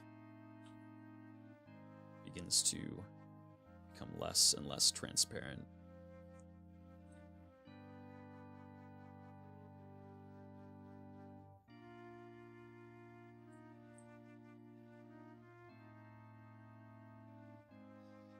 Pippin kind of takes a deep breath, because he gets a feeling he knows what's next. And shakes it again.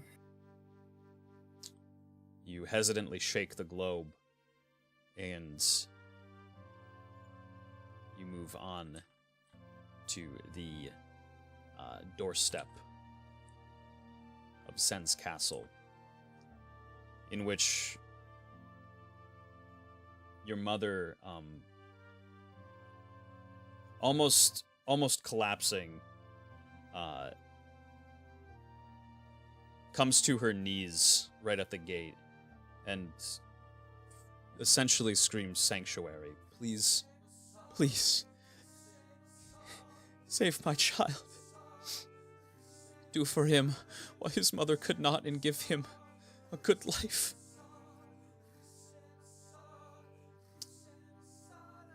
And as she kind of screams this, a butler opens up the door here to what you recognize as Gray the Butler. All of you have seen. He welcomes you in and guides you throughout the castle.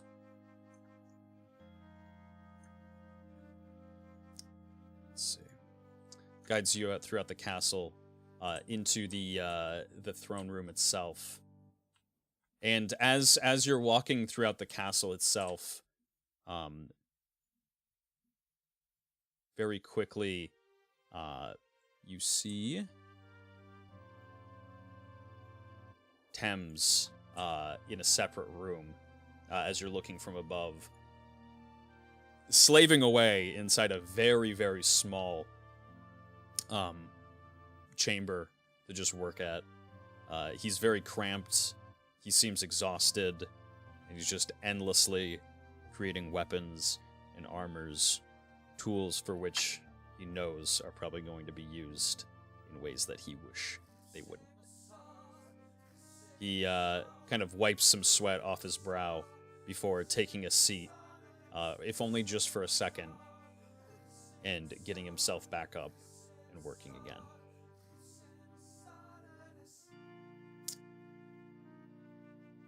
And after a while of him guiding you through the castle here, he brings you up the staircase and into Soliet's chambers here. Drag the door off. And as he knocks on the door, you hear, "Can't you see I'm busy, Gray?" And he responds with, "Pardon, my lady. I'm sorry for the intrusion, but you have visitors. I sense they have traveled far to see you." And you make your way into the room to see Soliet laying in bed with Marth Silmance, who is still as he possibly can be. Soliet kind of takes the bed covers and puts it over him, just to obscure him enough, and smiles at you. "Oh, of course, forgive my rudeness. Please, come inside." "So, what brings you to the fabled city of ruin?" She kind of smiles. And your mother, very sad and worried still, simply says, "My child and I are refugees from Trell. In our country, our race is treated unjustly, no better than animals. I want a better life for my son, so I brought him here in hopes of finding Sen's monastery. My lady, please tell me what happened here. I visited Petovia in my youth, and it was lively and bustling." "Barbaric Mechalite men, my dear," she says. "They did as they always do, burn and pillage. However, in one last battle, I was able to repel the enemy forces and save the city. I assure you, you and your son are safe with me for as long as you need to seek refuge. If you'd like to talk to me for a little bit, I can go over the details of what will be expected of you two here." And your mother kind of nods as the butler kind of takes your hand and says, "I'll bring him for a much-needed dinner. I'm sure you have much to talk about."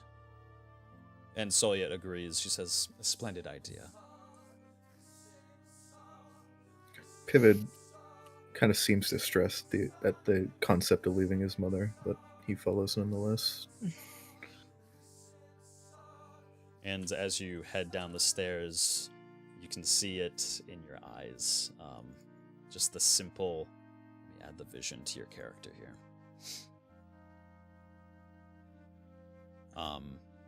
Just the look of pure sadness. And he brings you down into the cafeteria, in which there are several Mechalite men, all eating with and amongst one another. They all seem very, very happy, very jolly. There's quite a few just kind of mixes and varieties in races amongst these Mechalite men as well. It seems that not all of them are just humans. And Gray brings you over to the table and sets you up a plate and says, "Can I get you anything, my good boy?" No, I'm okay. Well, please do let me know if you need anything, as I am to assume that you will be staying quite a fair time with us. How was the countryside? It's scary. A lot of monsters. Yes, quite a lot of monsters indeed. Well, you have to worry not, as there are no monsters inside this castle. Okay. And after a while, Soliet herself makes her way down into the cafeteria here. And the men all immediately, when she comes into the room, just kind of tidy up and stand up for her. She says, "At ease, men."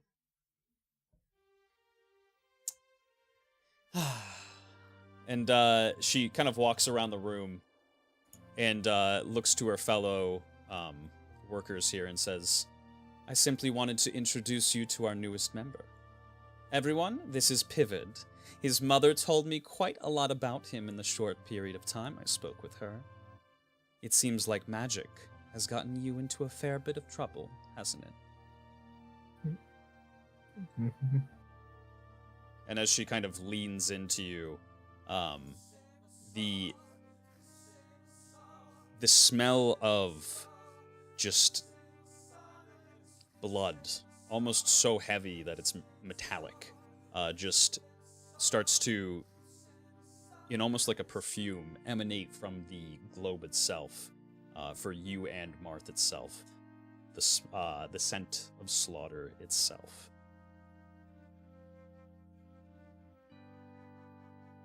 She kind of gets down to her, leans down into her knees and pats you on the head and says, "Worry you not, child. For you and I, we are the same. Welcome to Solya Castle." And the globe, once more, begins to cover up. And it finally...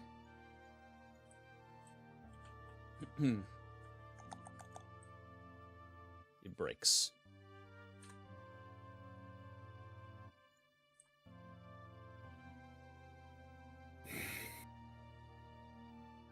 She got you at a very young age. I was 5. Your mother seems incredibly sweet. I'm sorry.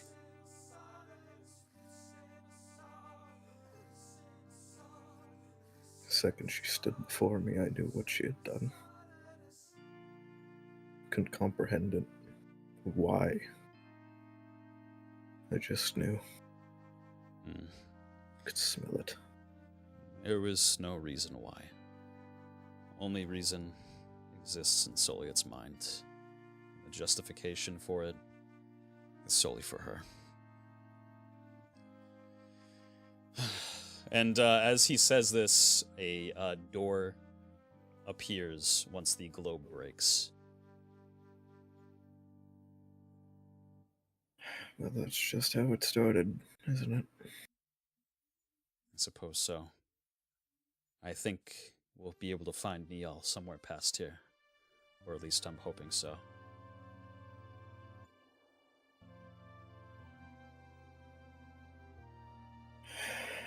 Yeah. Come on. He opens the door. Let me re-enable the fog.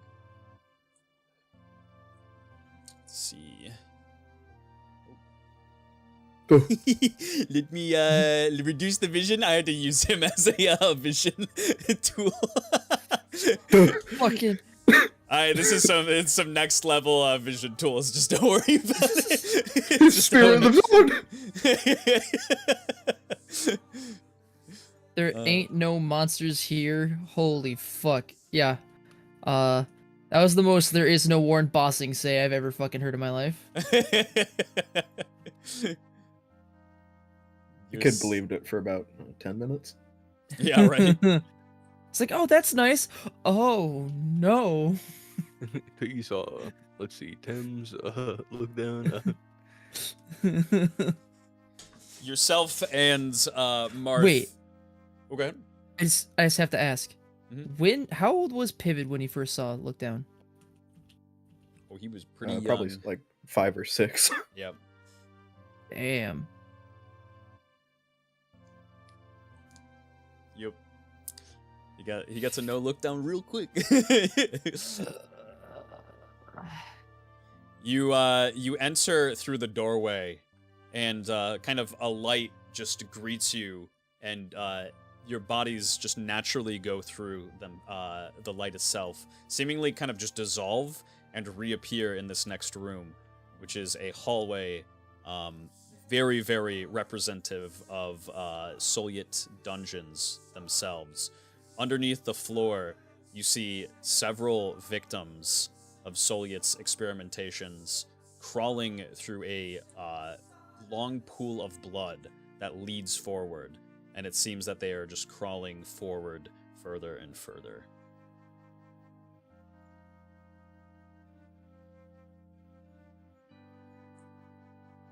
And as you kind of turn into these corridors, they represent things that are kind of very familiar to you and the way your inner psyche kind of just works.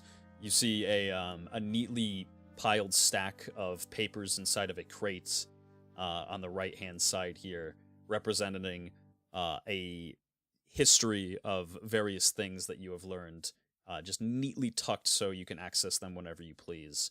And off to the left, several of your favorite books, all compiled into 2 small bookshelves, which you most likely had access to and spent most of your leisurely time in Soviet Castle.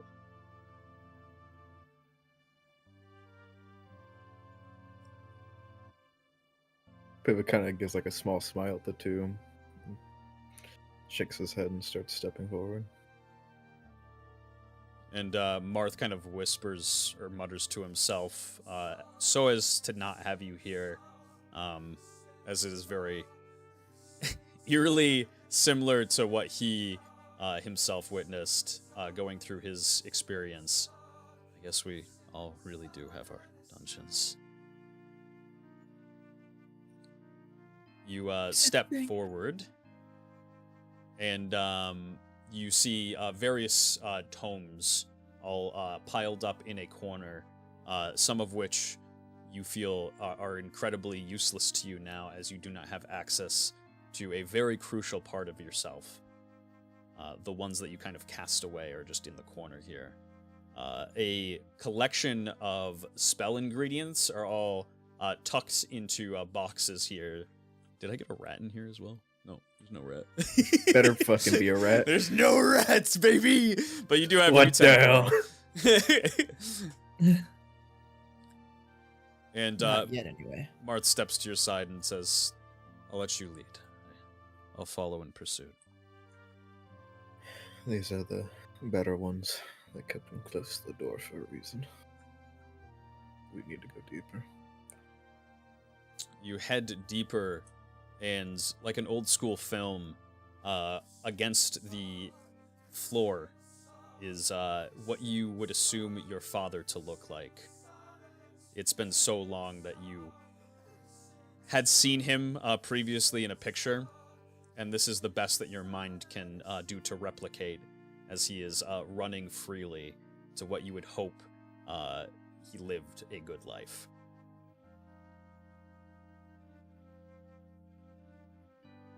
These ones. As you step forward here, in each of these cells, it's actually being blocked by the door. I didn't realize that it would. In each of these cell blocks, you see a tin can with a string between 2 cells themselves. And as a memory kind of comes back to you of 2 prisoners that wish to communicate with one another, but Solyet kind of didn't allow it. And they were immediately taken care of. Should have just stayed quiet. And as you step forward, you almost just double back with what you know to be ahead, as these memories still burn very, very brightly in your inner conscience. A couple of experiments that you had conducted.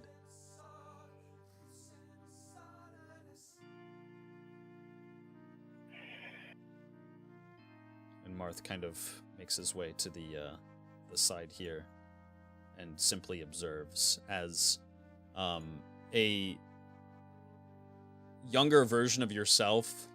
You are kind of walking between these cells, taking down notes, and each of the prisoners inside the cells themselves are all various versions of yourself. And the pivot... Ooh, let me pause it actually first before I turn this up. Turn this bad boy up.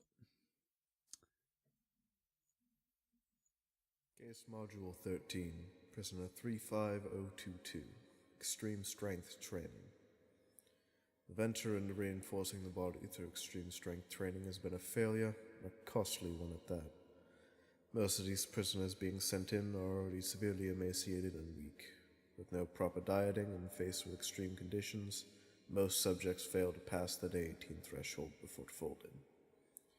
Magic and basic medicines seem to only bolster the system so much before it gives away under the strain. Unsurprising, mostly inconclusive. Preliminary studies have moved to prisoner Point 5, who has neither gotten stronger nor broken from training. His limbs buckled under pressure on day 34, but these seem to have mended themselves.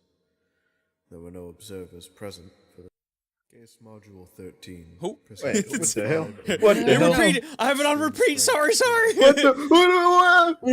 Reinforcing the body through extreme strength Nice. training has been a Silence. Case Module 13. Case module. Case module.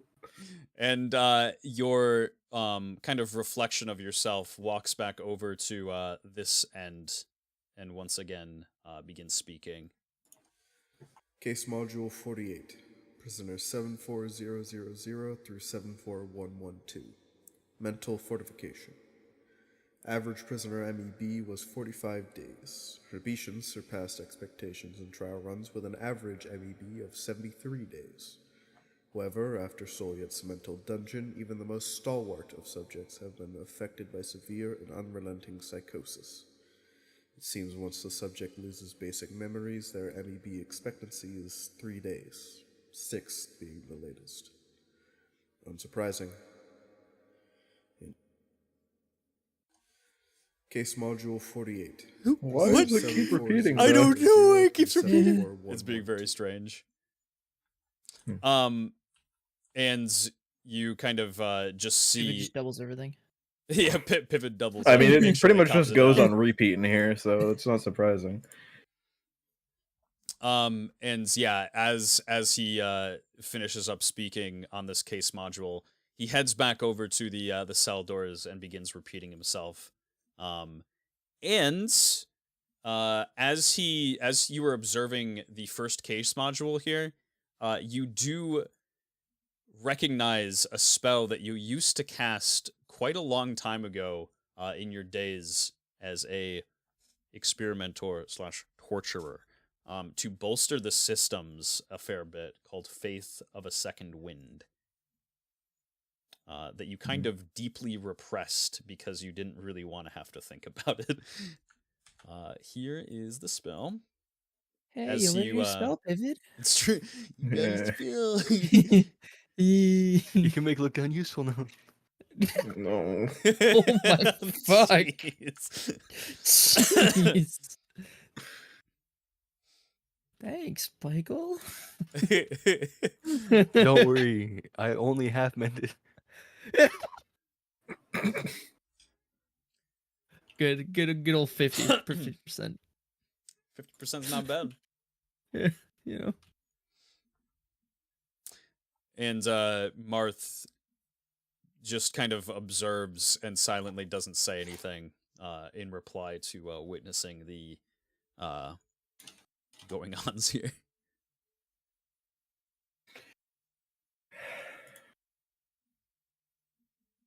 It doesn't get much better, Marth. No, I can assume not. She had a funny way of trying to get whatever she wanted, no matter the cost. And as you're stepping further into the dungeons here, out from under you, you start to feel the hands of the departed they place themselves on you as you take a step further. Each time it feels as if it weighs on you more and more. You reach the next cells here, as there are other assorted books from your childhood this time, all sitting in a neatly stacked set of bookcases, and your old bed from your shed outside Soliet Castle, which you, for a long time, dude did miss quite a fair bit, so you had to sleep behind the throne.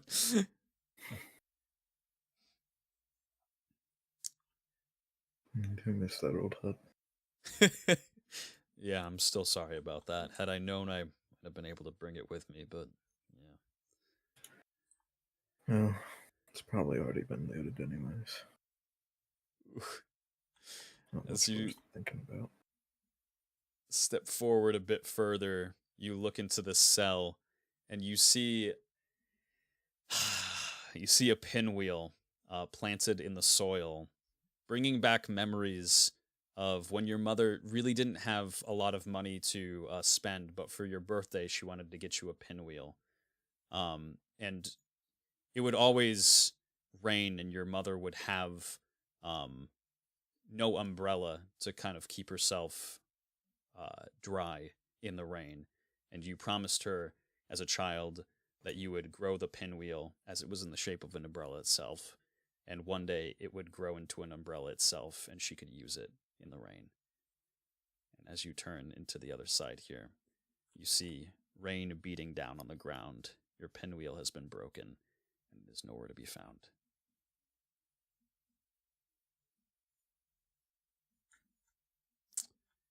As you head in further, the next set of cells, you see remnants of your house, a memory of when you were a child. Leaving with your mother very quickly, you saw a butterfly on the ground next to some burning debris, and you did not have time to get the butterfly out of harm's way. And off to the right, as your inner psyche fears that good things are sometimes very temporary.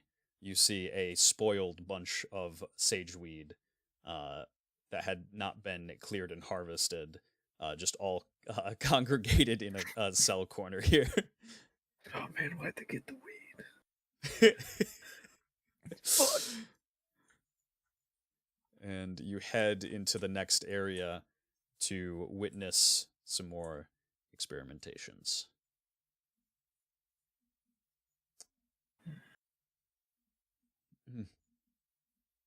Case Module 240, Prisoner 102055, Cybernetic Enhancements. Scale coats have natural armor that can restore itself by organic means. This same logic has been applied to other nickel creatures, monsters, and animals. Prisoner 102055 folded 4 hours after the iron chest casing surgery. I am not a doctor.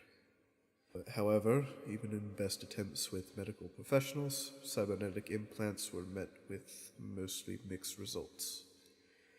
Further experimentation has been suspended indefinitely after Dr. Scott Evans's disappearance.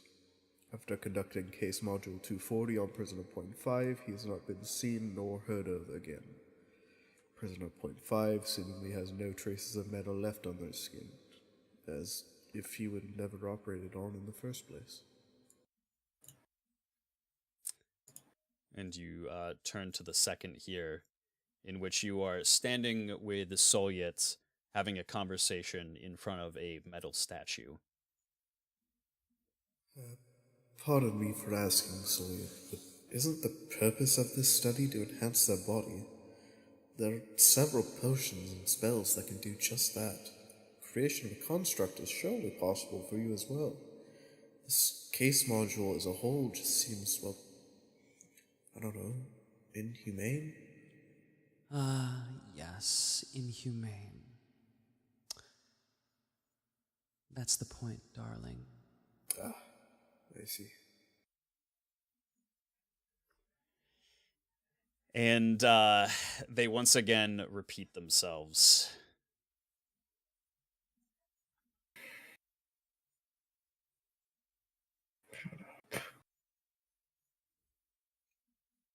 Marth kind of just gives like a senseless, no purpose to them at all.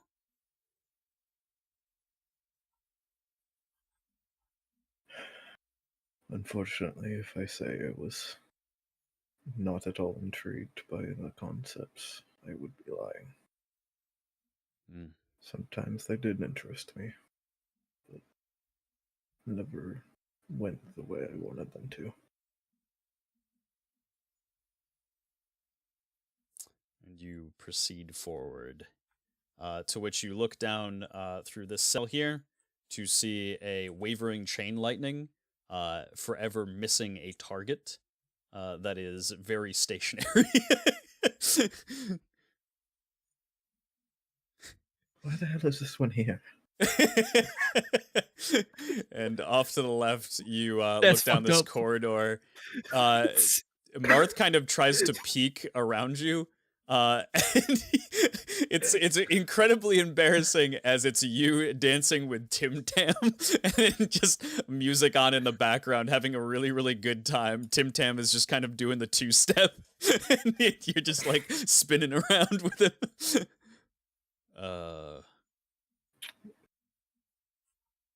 We don't got to talk about that one.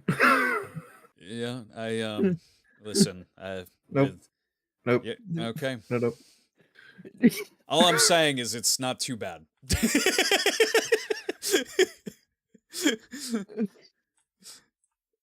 You turn this corner here to see Yarm. He finally has recollected his memory, and he seems to be living a very, very happy life, teaching various students from all across the lands, for what you could only assume would be the happiest ending for him. And this one you turn to see a clothesline blocking your vision as you kind of peer into it. You quickly get jump scared at the sight of yourself kissing Captain Rel in another figured version of yourself. Pivot quickly once he realizes, steps away from that one. Nope. Nope. Bring the clothesline back across. You walk forward and see Maxwell gobbling cabbages. It seems he can never get enough of them. And he is always just constantly hungry. Oh God, it's not enough. Pivot, what is wrong with you? You witnessed some fucking weird shit at 4 a.m., okay?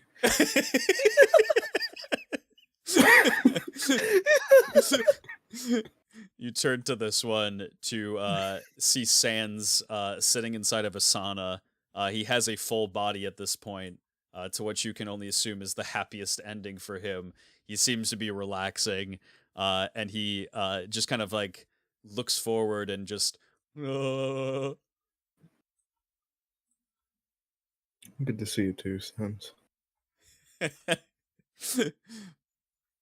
and you begin moving forward once more, to which you see a couple of curtains blocking the way to your next experiments.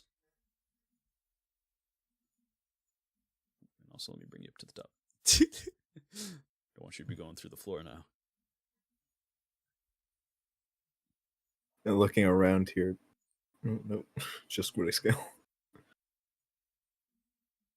Oh God. Yeah, you move the curtain off to the side here, Mm-hmm. and you hear yourself speak. Module 564, Prisoner 164033, Imprint Orb Therapy. Much like Case Module 240, it seems the more we try to force magic into the body, the more it rejects it.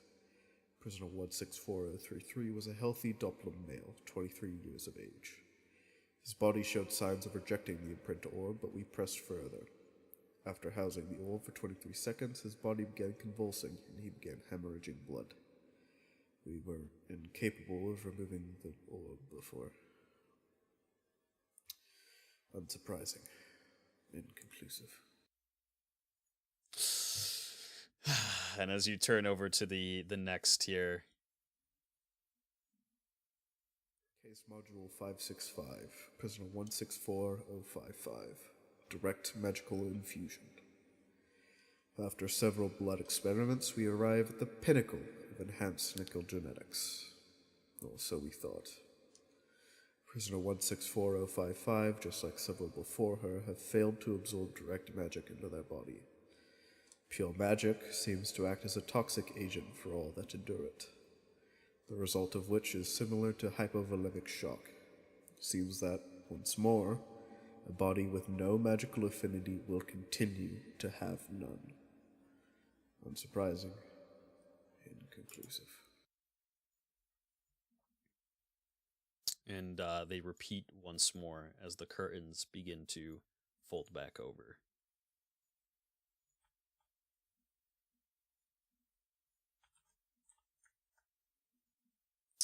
And you head forward once more here and see yet another experiment, one to each side here. Case Module 564 Addendum. Prisoner 164033. Doppler Physiology.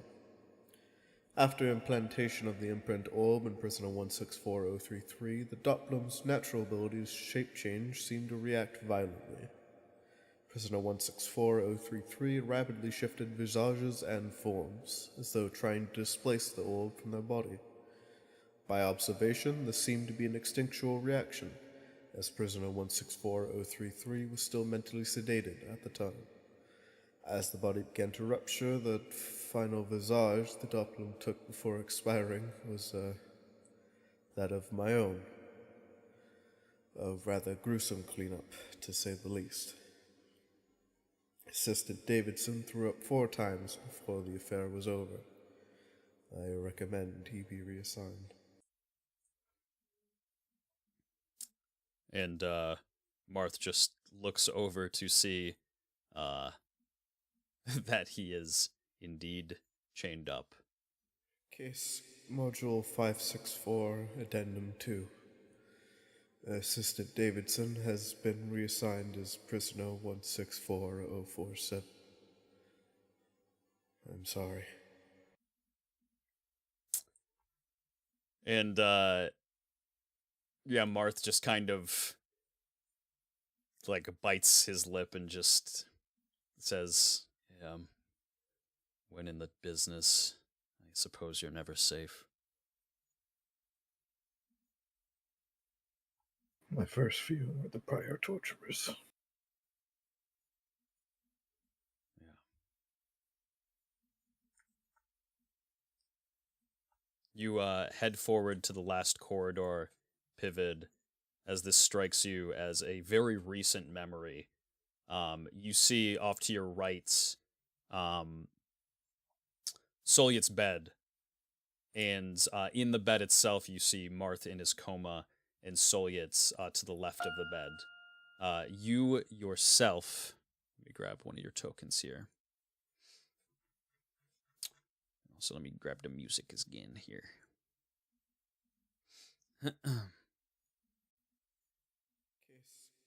That's not the music? He ain't done talking yet. He ain't done, I tell ya! Facts, I have my more brother. to say. Special shit indeed. Big pivot. Holy fuck. You look off to the left here to see yourself climbing Solyet's stairs, trying to make it to the top, as you have decided today is the day you are finally going to kill Solyet.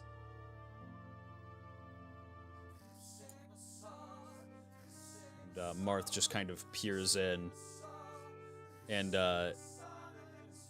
sees like the scene unfolding here. You attempted to assassinate her? I did. I see. That'll see one. After that.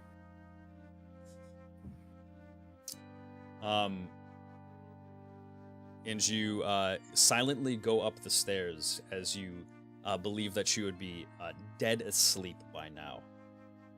And you head over, this is about 3:44 in the morning.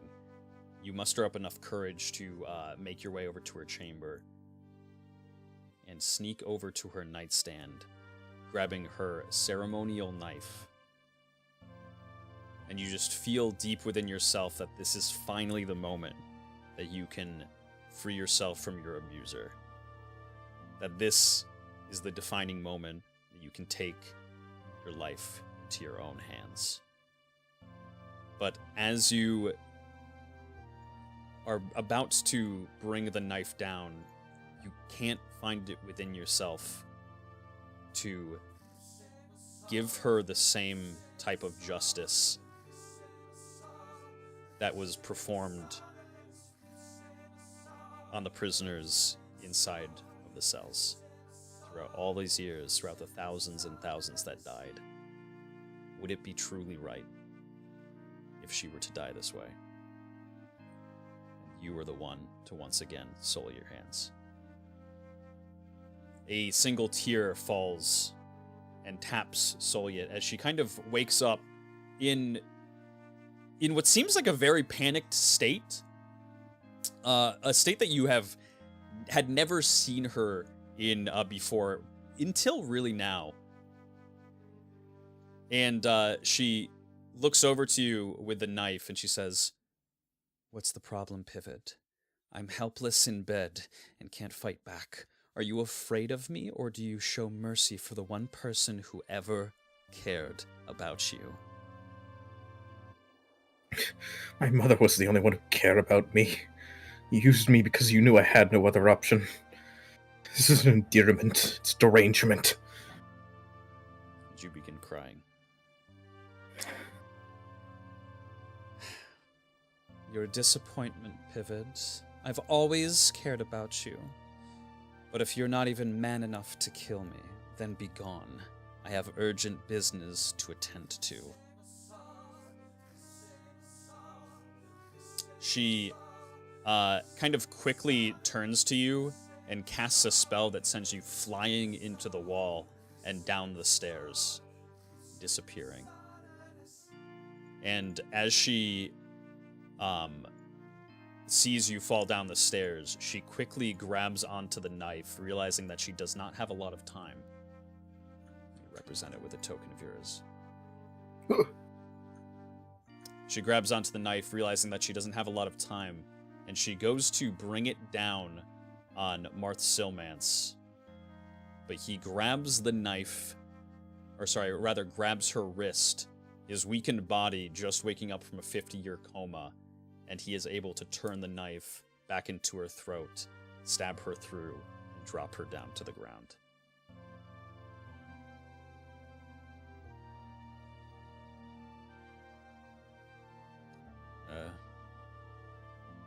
Sorry I took that from you.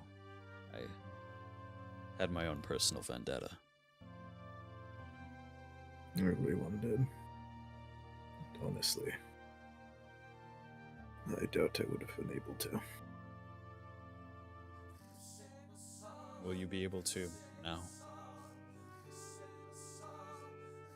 Yes. It's different now. As you head forward into the final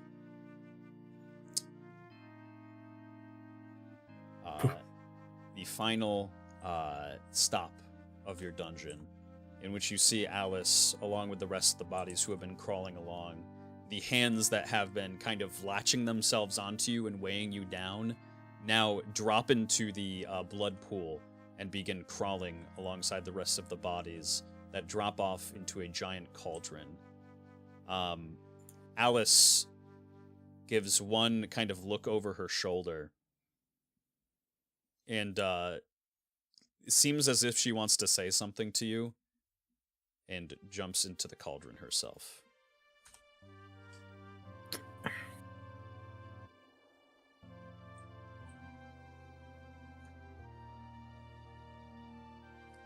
There was nothing you could do about it, Pivot.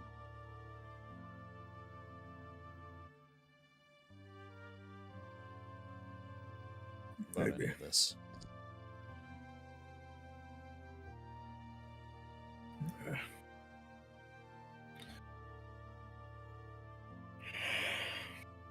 And as you walk forward here, you finally see off to your right here the family of rats that were to the side of Lookdown's cell here, except it seems that there are plenty of them just all balled up in the cell.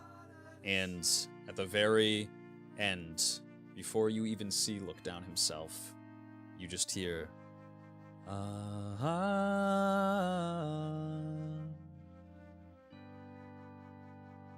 turn the corner to see Lookdown, who is staring directly down. He looks extremely thin, malnourished, and says nothing.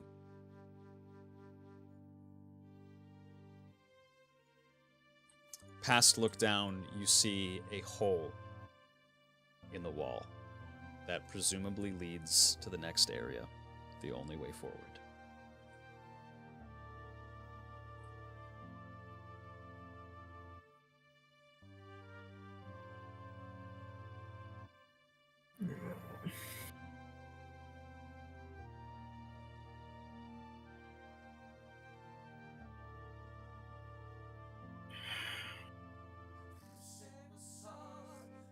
Prisoner 0.5.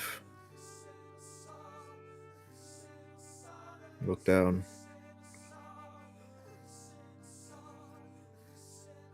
He does not respond to you.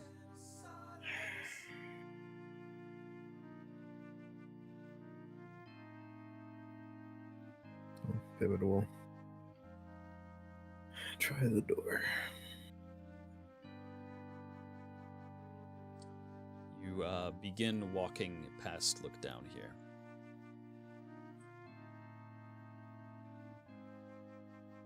And as you do, he grabs onto your arm. Why?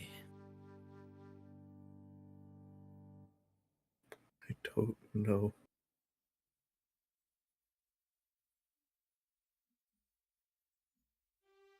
I didn't want to.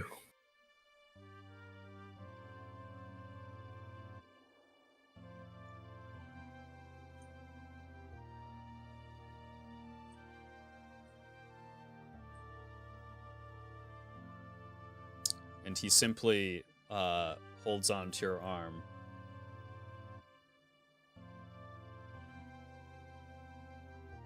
The mic picked up what I said, yes? Yes. Okay, good. He offers no reply, simply holds onto your arm, and then slowly stands up and begins walking behind you.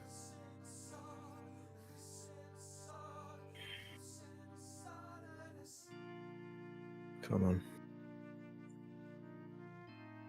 Let's see what I was too afraid to find out. You walk into the next room to see a graveyard, not properly representative by the amount of space that is in here, but just tombstones on top of tombstones, covering the inside of what was your childhood home. And as you make your way through this graveyard here, you come to what was your old desk and office, with a favorite book of yours when you were a child.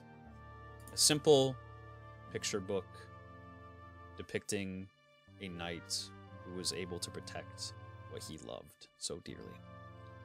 and you see off to the left here, yourself at a young age, trying to turn the pages backwards and grab pages off the ground and reattach them. However, happening at a quicker speed here is a hand with various tethers to it that are leading upwards. It is grabbing a hold of the pages, ripping certain ones out, and pushing the story forward. You as a child are desperately trying to grab these pages and mend the book, but at a faster rate. This hand is tearing them away.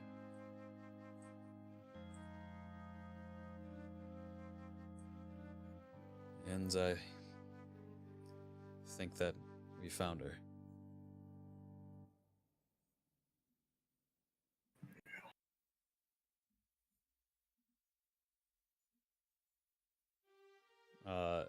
Marth kind of gets slightly closer here, and the wires themselves tighten, and they begin kind of shaking, providing extra light going through them, and they shoot up, and you can tell that they are being dangled from above.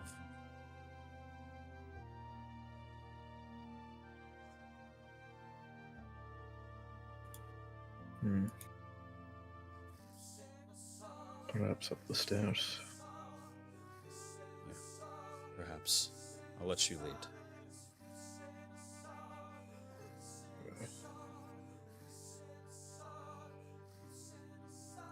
As he's going up starts to hit up the stairs, just, sorry, kiddo.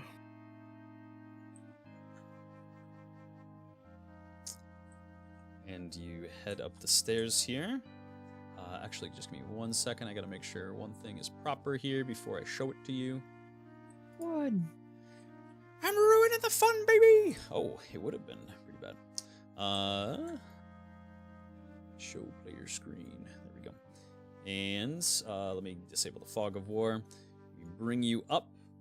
And as you make your way up here, you see... Where did Mr. Pippin go? I didn't grab you. I'm dead! He's dead! He's finally dead! I've done Oh, it! boy. Have fun explaining that to Look Down. Second time around, boys. Let's go. I brought him into his own memories and he's fucking dead now. I don't know what to tell you. I don't know what the fuck happened. You, He knows what the fuck happened. He was there. You head up the stairs here to a giant flower unfolded in a bed. And on this bed itself, there are petals falling onto the ground that dissipate into pure radiance, just like droplets inside of a puddle. And you see, looking around the room, these tethers all going down here, connected to the hand that is kind of ripping out the pages of your favorite book, your inner psyche. And as you make your way to the top of the stairs, a large pillar-like creature protrudes from the ground and erects itself into the field here. And it simply stares at you.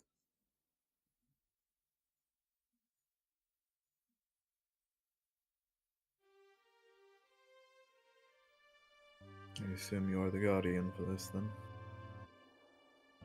It offers no reply.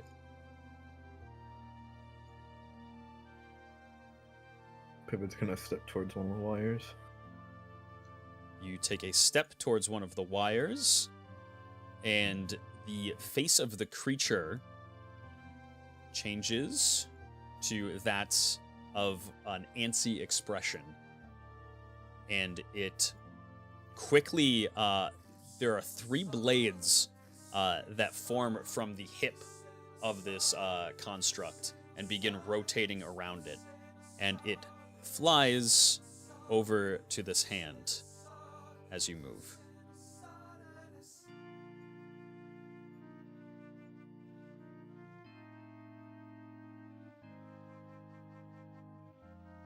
It just moves over and stands there. Yes. It slides across the floor here to the other hand.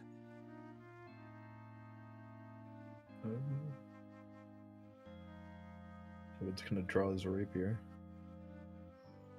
Okay. And fuck it, he's gonna sever one of the wires. Ooh, okay, you go to attack one of the wires. Roll for initiation. All right, let's get some music on. Mr. Pivot, you can, or sorry, Mr. Lookdown, you can also roll. What? Crazy. You're here. Look at you. You're so sad. Yeah. Bringing the long hair back. Oh, oh, All right, what's no. everybody got? 13. 16. 13 LD. 16 Pivot. Marth. So is there another sheet I'm supposed to be looking at, or am I looking at my own? You are looking at your own sheets. You have full HP. Full armor. Okay. Do I have conflict? Yes. You have Okay. every ability and weapon that you normally would have. Okay. Rolls You are the mental representation of yourself in Pivot's mind. rolls a Yeah. 19. I didn't know if I would have some differences. A lot sadder. A lot angrier. You go to stab the wire, and it seems that there is nothing that actually can kind of penetrate this this wire itself. It seems like it is meant to withstand any sort of durability. The hands themselves seem very, very determined to hold onto the wires itself as they tighten their grip. And as you take a stab at the wire itself, the face once again shifts to one of hate. And the creature leads off here. It is going to... Oh boy. It is going to take a movement action right to you, Pivot. It slides right within 5 feet of the hand itself. I need you to give me a strength saving throw. Oh, Pivot, you're good at these. A firm 0. A 0, unfortunate. So as the vacillation anima You did a 2. moves within 5 feet of you, you roll the strength check. The blades themselves, the 3 principles, cut into your body for 3d6. Let's see. So that's 4, 10, 11 strength damage. Alright. And you are launched in 15 feet of the direction that it's moving. So 5, 10, 15, just to the edge, almost falling off of the flower itself. Fuck. And with its attack action, it is going to... Oh, no. Hate's mask's mouth opens, and out of it fires a beam of radiance in a 10-foot line for 20 feet. This is a +3 to hit, 4d10 light damage if hit. So it is going to aim it at both you and Marth here. Let's see, this is going to be a +3. That is an 8 altogether, so it actually does end up kind of just missing both of you at the tail end of it as it brings it forward and up. It leaves a searing mark in this flower that quickly dissipates and reheals. And that is the turn of the creature. And it is... I think Pivot was next. Let me open my sheet. Is it Pivot or Marth? I don't know what Marth said. Pivot.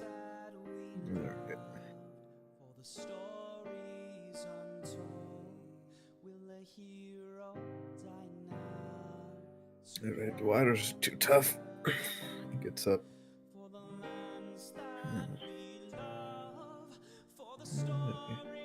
He draws willful acceptance. Okay. He's going to move up to the hand of the wire that he was just attacking. Okay. Yep. Right up to the hands here. One tile up. One tile right here. Yeah, yep. And he's gonna. Sorry, as you do make your movement action, it flips back over to the antsy expression. And go ahead. And I whack the hand with willful acceptance. All right, so you hit the hand with willful acceptance. Go ahead and give a hit roll. Say 13. Yeah, 13. 13 will hit. Yep. And go ahead and roll for damage.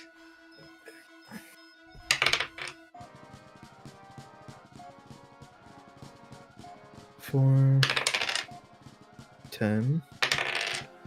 At 16. Okay. 19 chaos damage. All right. Give me 1 second here. It seems this strike heavily hurts the hand, as it takes 76 damage.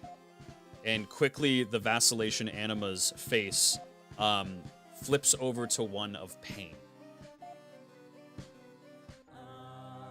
The hand still holds on, albeit it is shaky. And then for my bonus action... Mhm. Actually, I can't do that, because it's... I just got it, said day. Alright, that's the end of my turn. Okay. Oh, are you talking about the spell that you just got? Yep. You can use it. It was already in your repertoire. You just Alright, remember yeah. it, basically. Then, he's gonna imbue himself with determination. Right. You imbue yourself with determination. And let me just look over here. The face switches over to one of tranquility.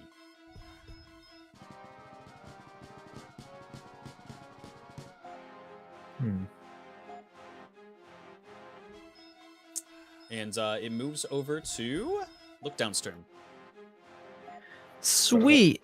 One question first. Yes. Do I go in with what I currently had or my full repertoire? Your full repertoire. Okay. Yeah, What, 'cause I was gonna say that- sorry, your full repertoire as in your entire character sheet is what you're asking? Like full HP, full spell. Yes. points, that Yep. kind of Yep. shit. Full Okay. full HP, full spell. Yep. No, I'd like to be level 20. Can I be? Can we change this music to hey? Also armor. Yes. No. Armor is restored. Yep. Okay. I was gonna say because if I went in with just what I had, that would have been my only spell. That's one spell point. Ooh, let me change the color of this hand just to represent. Yeah. It's taking damage. I'll darken it, I think. It was chaos damage. Go chaos damage. What would you like to do, Mr. LD? All right. Since it's me, I'm gonna let out the Civilonian. Okay. I was honestly curious if you're even gonna let that happen or not. Sure. All right, sweet. Then yeah, I fucking let out the Civilonian because what the fuck, boss of the wall, right? Where would you like to let it out? Behind the creature. I'm gonna have it as in its shadowy form. Okay. And I will take conflict, and since it's, you know, old LD with the long hair, a much more feral, pouncing. He didn't have finesse before. It's somehow worse. Is just gonna take a swing at this guy with his weird faces. That's gonna be an 11. An 11 will hit. Sweet. And he will have to make a saving throw of some kind.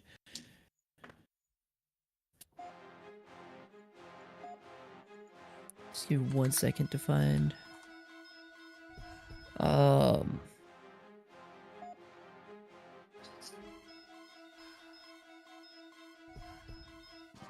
12 damage. And then a... Hang on.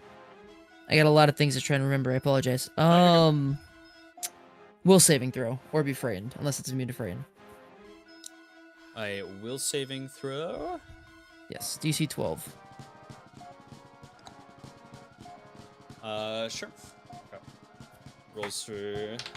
That's... And it passes it with a 14. Damn. Oh, and it also takes 2 extra points of damage for... What type of damage? Should just be dex damage. Okay, so how much dex damage altogether? That is... 14. 14. Okay. And its face changes over to one of hate.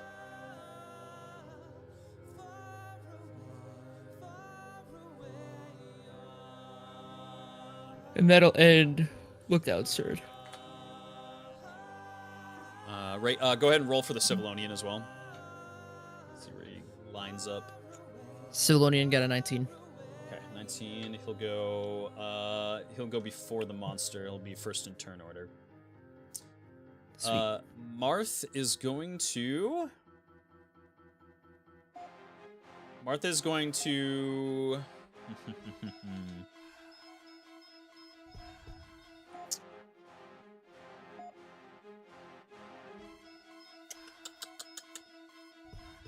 Yeah, he's going to kind of move to the side here as there was a giant beam that just attempted to shoot at him.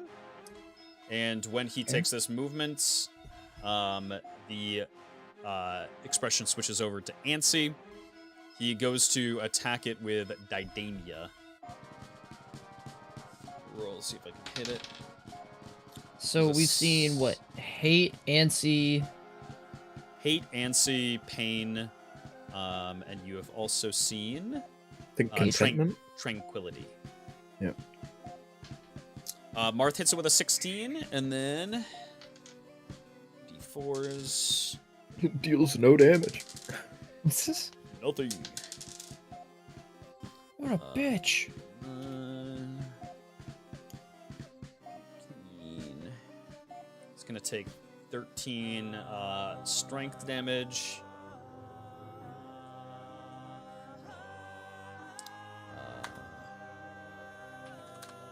And then let me roll the D4 for the lights. Rolls 1 damage for the lights, and it seems to just kind of bounce directly off of the creature itself, as the face switches to one of pride.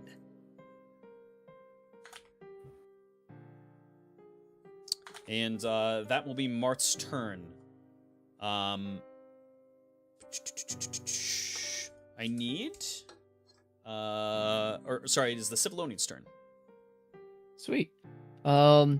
So because it's in its shadow form, I'm supposed to roll a...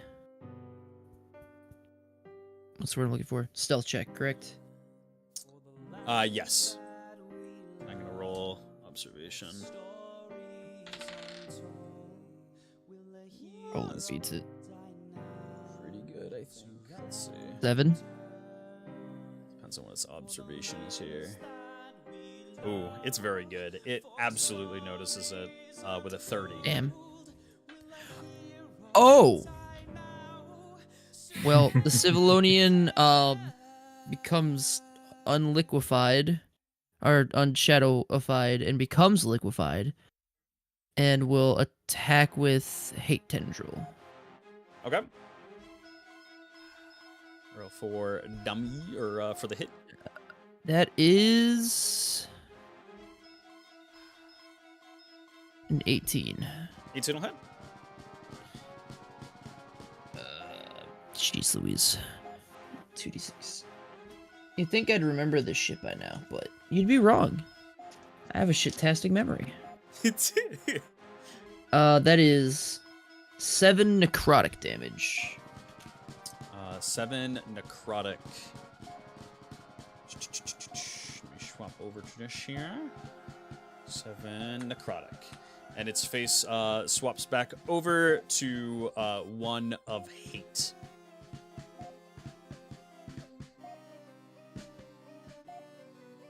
Maybe if it just, talked, maybe it wouldn't, be where it's at.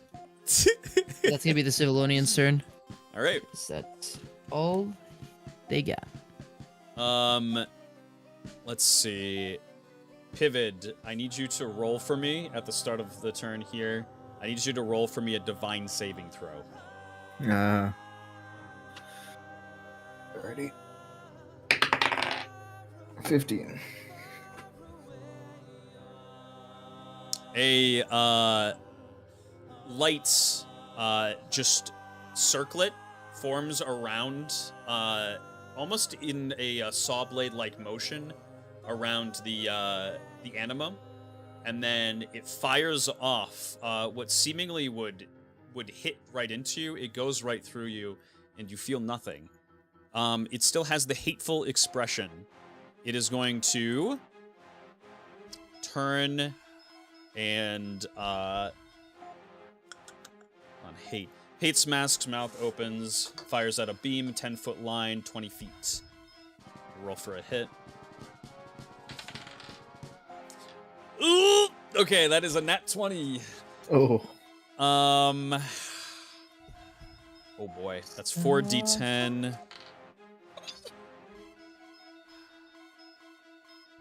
Well, it was nice having Civilonian. We'll see you around. Civilonian. Hey, look, as long as it's not plus anything, the Civilonian could take max damage.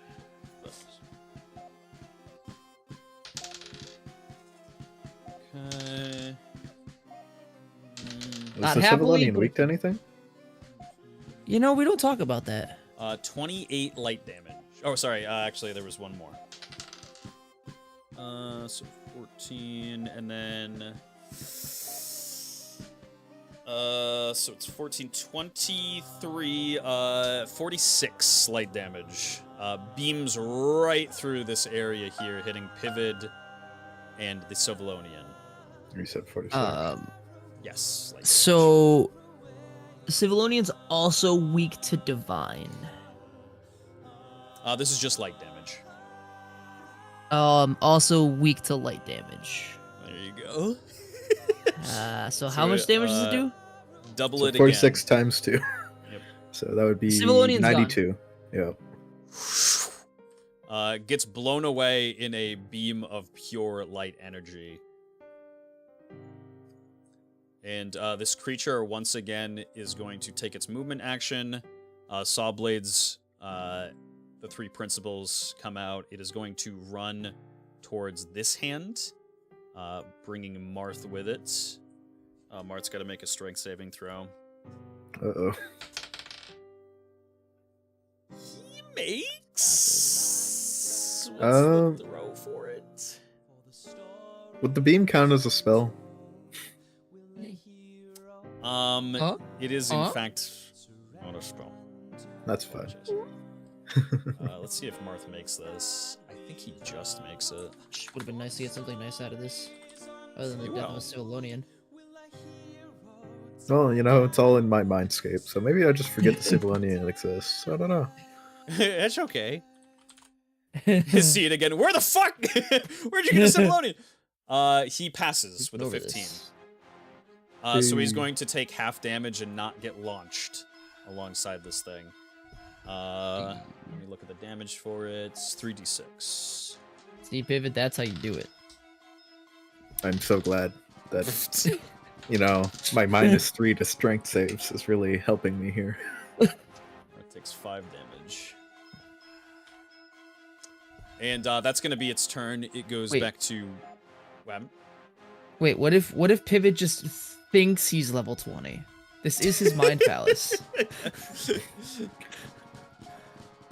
Just Well, saying. yeah. Don't work like that. Unfortunately, you are in a not so friendly space. Otherwise, I'd say dream all day. Yeah, we specifically went to the part where Pivot feels like he's weak. So Well, it is I mean- back to you, Mr. Pivot. all right. So for my bonus action, I will incant the first arc of Willful Acceptance, Okay.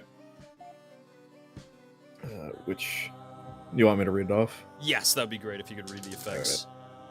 Arc 1, Blindness. When activated, grants an additional +2 chaos damage from all spells used. However, each time an arc is unleashed, the caster must roll a will saving throw of 18 or higher or be afflicted with another dread point. Okay. Oh, So, risk and reward. it's a 19. Hey, okay, let's go. We take those. All right.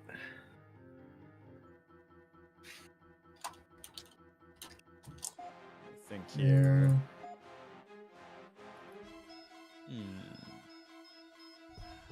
Yep, go ahead with whatever you wish to do.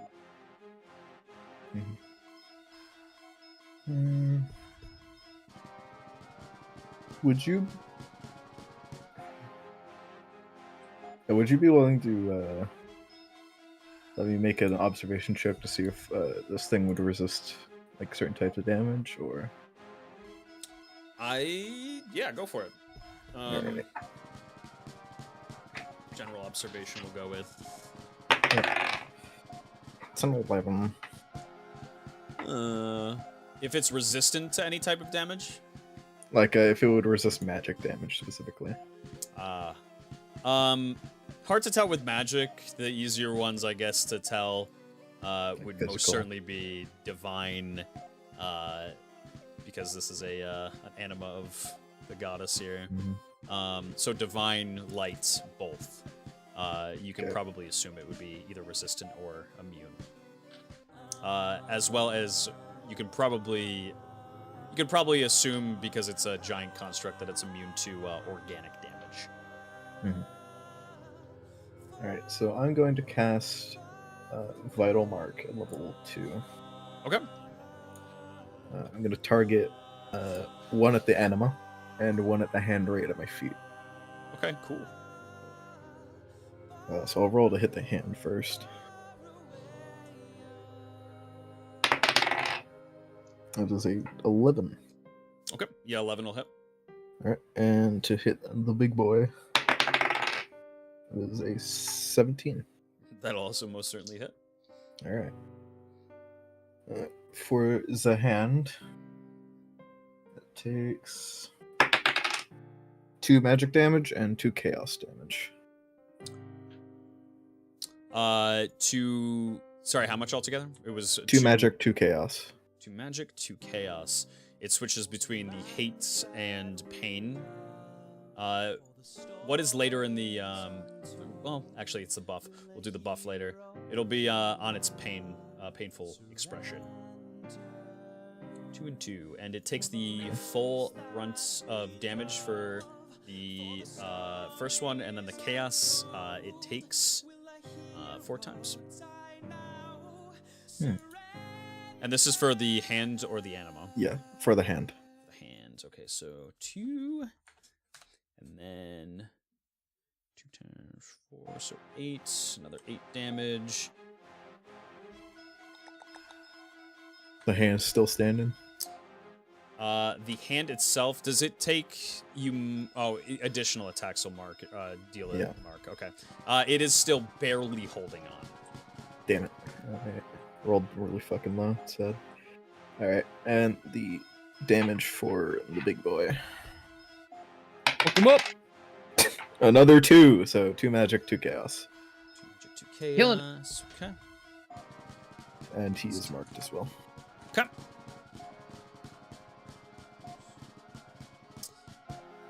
I use bonus, use action. Yeah. Alright. And as you do hit it with that, it seems that the hands themselves are losing a little bit of their grip.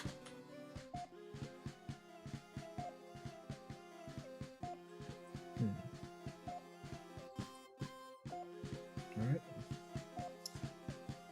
And end of your turn, or would you like to do anything Yeah, else? that's end of my turn.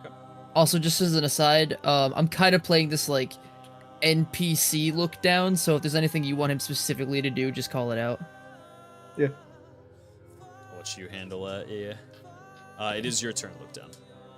I punch it. You run up to it here. 10, 15, 20, 25. Can I? Would you like to Hang go on, right let me- here? Hang on, I just want to read something real quick. Mhm.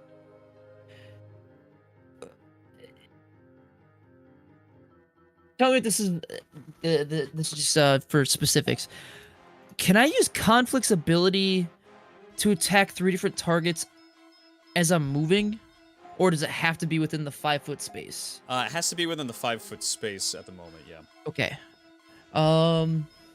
Then if you could put me between the hand and Right here. the oops, I'm looking at the stream, not the Discord. Hang on. Yeah, that space would do. Yeah, yep. And then I will use Conflict's ability to hit both of them. Okay.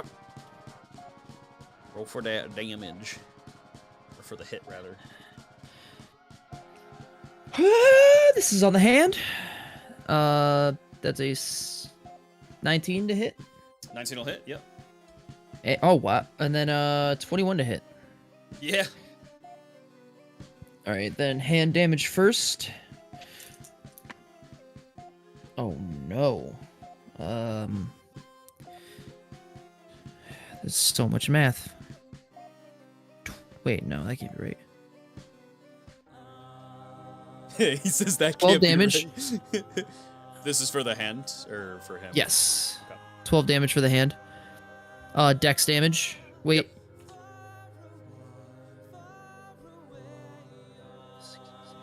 Sorry, 9 damage. I know what I did wrong. Sorry, it's 9 damage. Okay.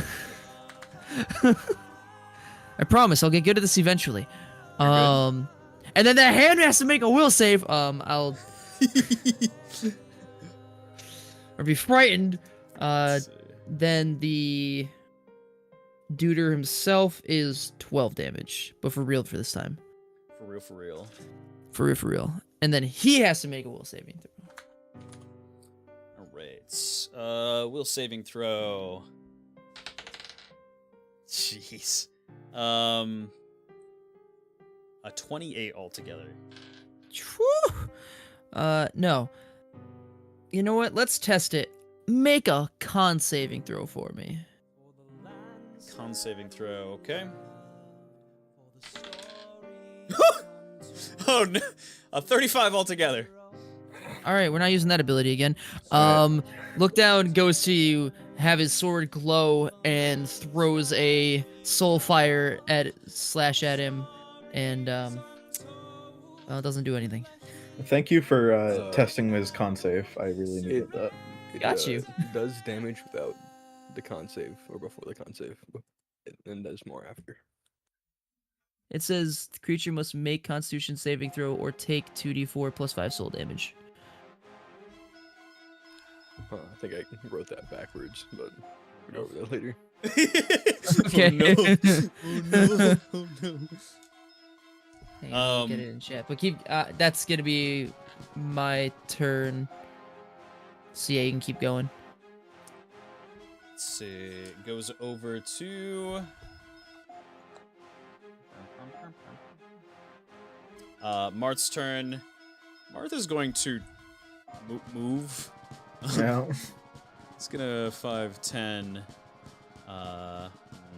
Actually, he's gonna go 5, 10. He'll go right over here, and he will. Mind that every hit, if you landed it on the thing, did an extra 10 magic. I don't know if that was. Oh yes, yes. The Oh, I application did not of add damage extra on 10. him, so plus 10 magic damage, which he takes in full.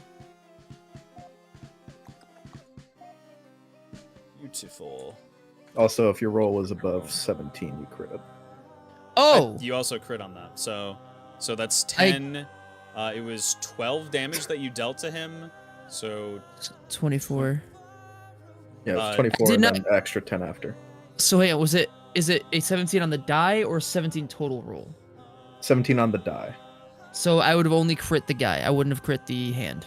correct. Yeah. So the only things that were Okay. marked. Yep. Gotcha. Oh, right. That's right. That's So how much altogether? You dealt 12 damage to him initially, yes? yes. So Okay. it'd be 24 plus the Plus 10, 10, for magic yeah. damage. Sorry, I blanked out for a second. No, you came back just at the right time.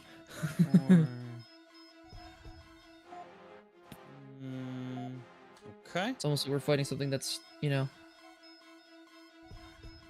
Perfect. Marth is going to... Yeah, he's going to just take his movement, which is going to change the face once more. He's going to swing at it. Hits with a 15.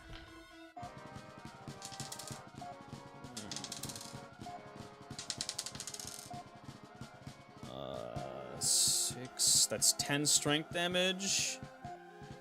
Oh, he. What was the DC for the crit, Vivian? 17 to 20. Okay.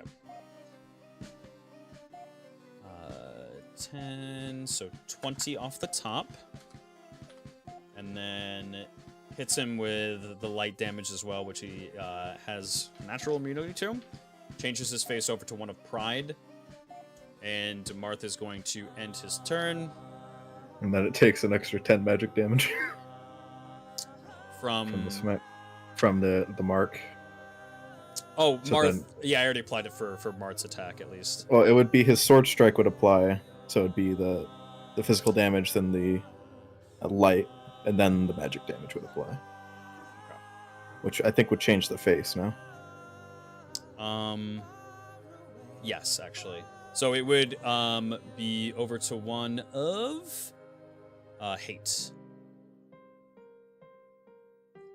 And it goes over to, I think, right back to its turn here, because I think the Civilonian was next, and then it's Yes. Yeah. Civilonian got. Would have been. It is going to take a movement action into you, Look Down, move into this square Into here. me? Yeah.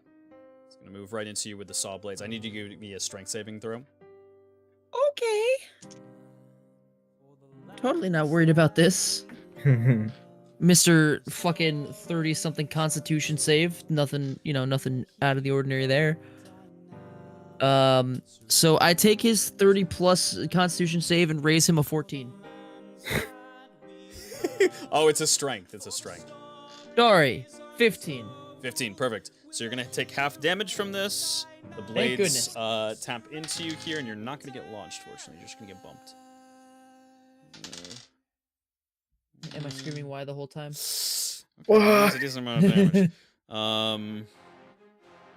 That is take it. 15 strength damage, which is nuked down to 8. 8? Hey. It's okay, I your got place 10's right here. armor, baby.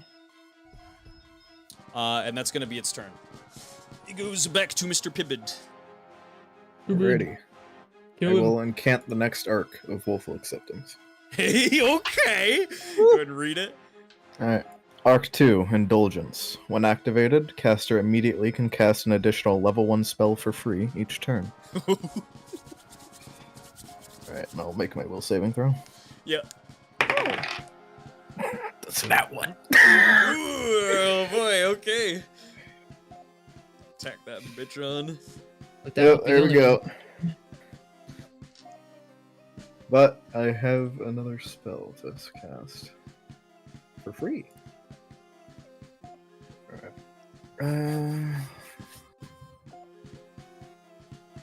I will represent it visually as you're holding this weapon. from kind of the direct touch of the weapon itself, as you are continually activating these arcs, you can see your veins begin to bulge out of your skin, and the color of which turn to a very, very dark purple.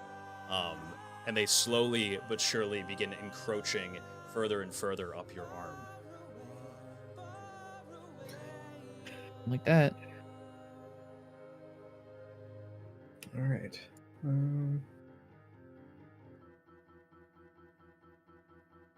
That's okay. Self-destruction's the name. For real.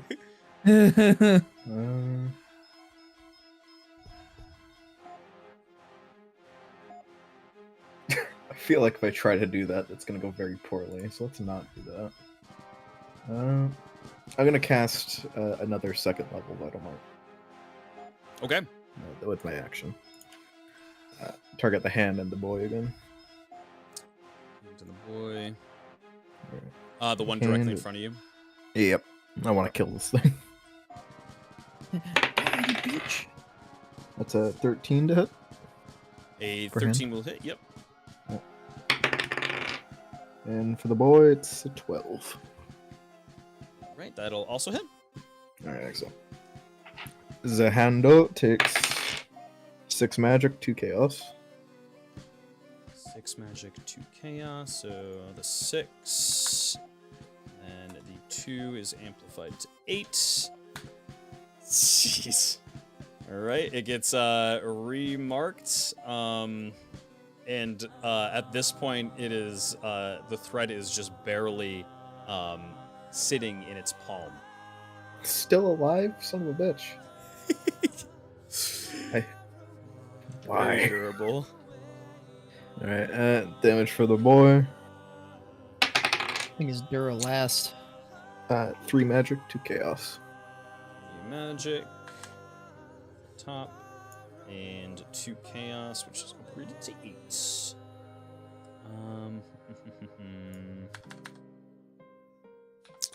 And yet again, it staggers, and you feel the tightening on all of the hands loosen. And then I will cast with my free spell, Inferno. Yes! Oh, shit! Okay! Fuck So him up. 30-foot radius. Yep. Anything will take 1d6 fire damage and is inflicted with minor burn. I can take it. 30-foot radius from pivot here. Let me bring it out. Measurements, show players. So I think I'll take a 5-foot step forward and hit the 30-foot. Okay. 30 out. Max effect. There we are. For some reason, it reads it very strangely, but it will hit everything in those tiles. The only thing it will miss is Marth in one hand. Yep. And as far as damage, how much? 3 fire damage and 2 chaos damage. 3 fire, 2 chaos. Does that go through armor? In this case, I don't think so. No, it'll make impact with armor. Okay. So And then everything hit is set on fire for minor burn. All right, let me do some quick maths. I apologize, sir. No, you're totally fine. I set it up. So I took what, 5 damage total? Yes. Okay. So it's And going you're on to- fire. But that one, you don't have to take an action. You can just pat that one out. 4, 5. But the hands can't. Fair. 7. There we go. That's taken. I just- It is effective. Sorry, it is weak to fire. So it's 6 fire, 8 chaos to every hand. 6, 5, chaos. I just imagine something like this And the happening in boy. like not the dream world and like, oh crap, sorry I looked down, I forgot you were real this one. Pivot would not. It's fair. Big boy. To be fair, he is tweaking a little bit. Yeah. Staff does some shit. 8 on top of that. Oh no, it's again. And then 14 on to you. Whew. All right. This hand that's directly under you, Pivot, disintegrates, loosening the grip on the wire itself. And as it does, the wire goes back down into the ground, falling from the leaf, or sorry, from the flower bed here. And the monster is going to take another additional 100 damage. Oh. Loosening the grip once more on the other hands. Yeah. Wait. So every hand here is currently on fire from a burn, so it'll take 3 damage, probably in the start of his turn. Yes. Yep. So, and then, yeah, that's gonna be a lot to keep track of. Oh, that's no problem. Oh, that should be okay. Hopefully. And Have fun. he is on fire as well, I believe. Yeah. Okay. Oh boy. And it passes over to you, Look Down. Okay, I know this is probably not gonna work, but I want to at least try to do one clever idea. So it's a bonus action to pat myself down? Yes.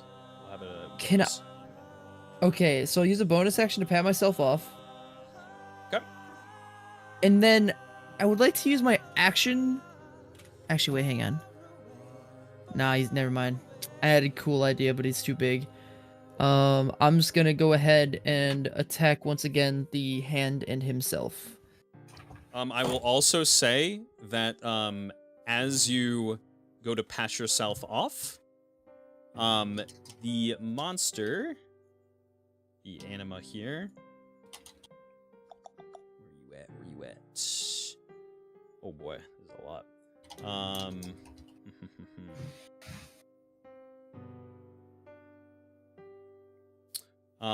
Is going to change to a face of patience. And you go to attack it. In the hand, you said? Yeah. NPC, look down, yes. I will attack the hand and it. So this will be for the hand. Yep. 11. 11 will hit. Boy, howdy, these rolls. And a 9. 9 to hit for the other. Yeah, for the guy. Yes, will also hit. Cool. I'll just kind of stab into the hand on the ground, and then as I pull it out, I come up and slash at the other guy. That is, one day I'll be really good at math, and this will never be a problem again. 14 damage. 14 dex damage.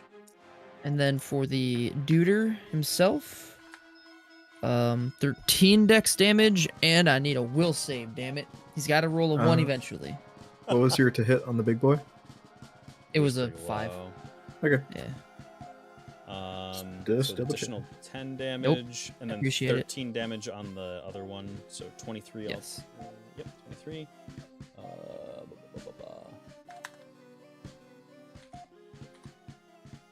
Okay.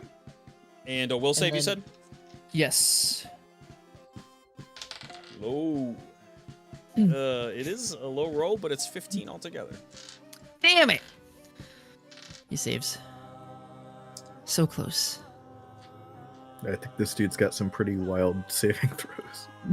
For the most part. I Anything can't else you can imagine try? why some kind of like a focus of a deity might possibly have some really good saving throws. Wild to think about, right? What a crazy idea. I Oh. will say, look down, move 2 to the right. I moved to the right. And then also I will use my bonus action to use immense focus on him.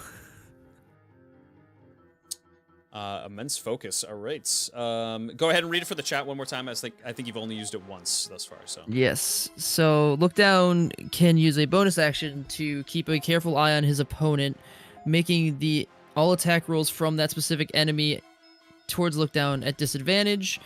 But look down's AC is lowered by 3 to any other opponent that tries to hit him at the same time. and the face once more. It swaps between Ansi over to Patience once you use your ability, and it moves over to Marth. Marth is going to... he sees that the hands are starting to lose their grip on these wires, and he is going to run over to this one, switches over to Ansi. He is going to attempt to open up the hand with a strength check. Didn't even think about that. I'm just here to kill.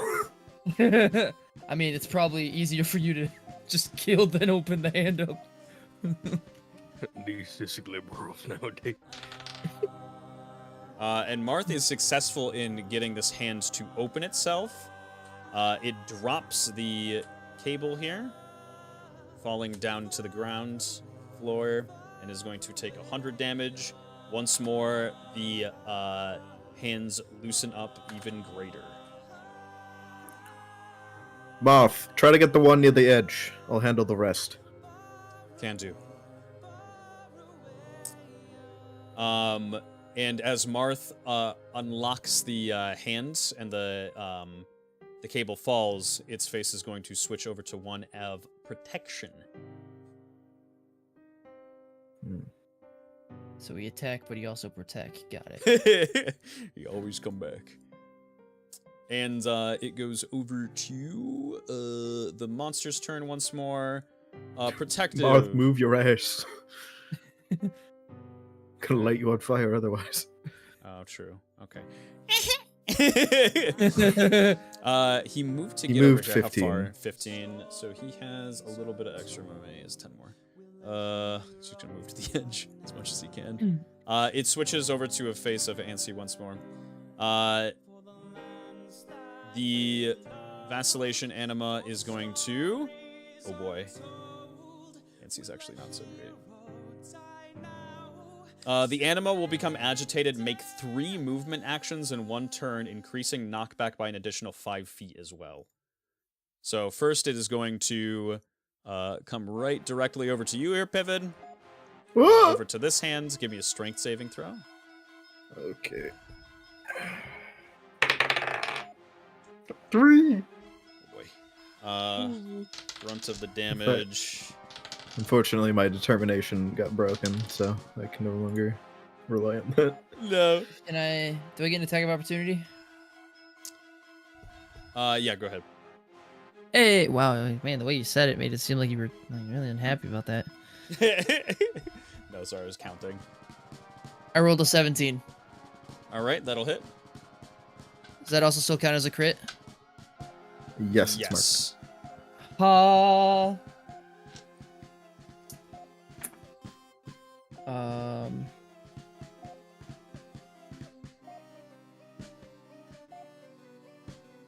26 points of damage.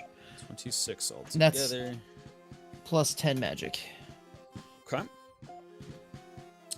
And a will save. All right, goes for the will save. One of these days, it's got to land low. It succeeds with a 19. Son of a bitch. So it hits. Where did it come from here? Where'd you come from? It was Where'd you go? right above, look down there. Trajectory. So it's going to be launching you diagonal. Yeah, pretty much right up. I think it's 20 feet, right? For the push. The launch itself, it gets upgraded. So yeah, 20 feet altogether. That's like right at the very tip of the fucking floor. So you're gonna take 7 damage, and at the very tip here is where you're at. It makes its next movement action to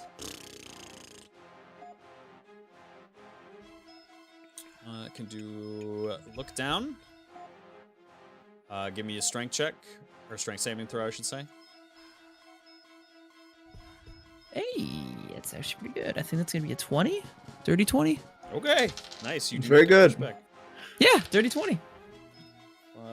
Right You on, don't get bitch! launched into the void. You take 3 strength damage. Wait a minute. This was an Roll's almost attack roll? minimum. No. It's just Oh. running into you. Yeah, it's just using momentum to hit you with blades. Son of a bitch. I lose my immense focus. Oh.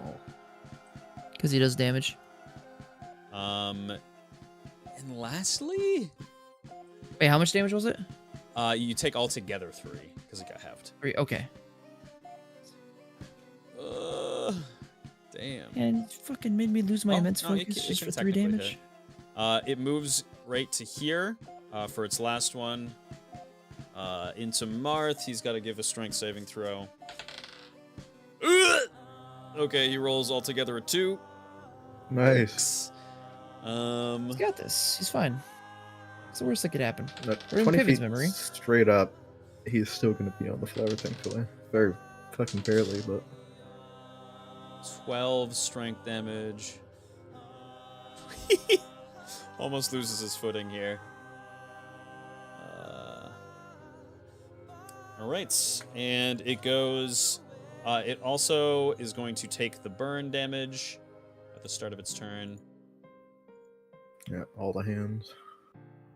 All the hands here.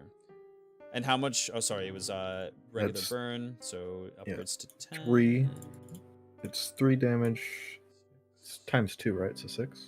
Yep, 6 damage, and the burn's gonna upgrade, so... You have dealt, just to keep notes of everything, you've dealt 20 damage to all of these hands, except for the one that's over by Lookdown, to his left, which is taken 57 damage.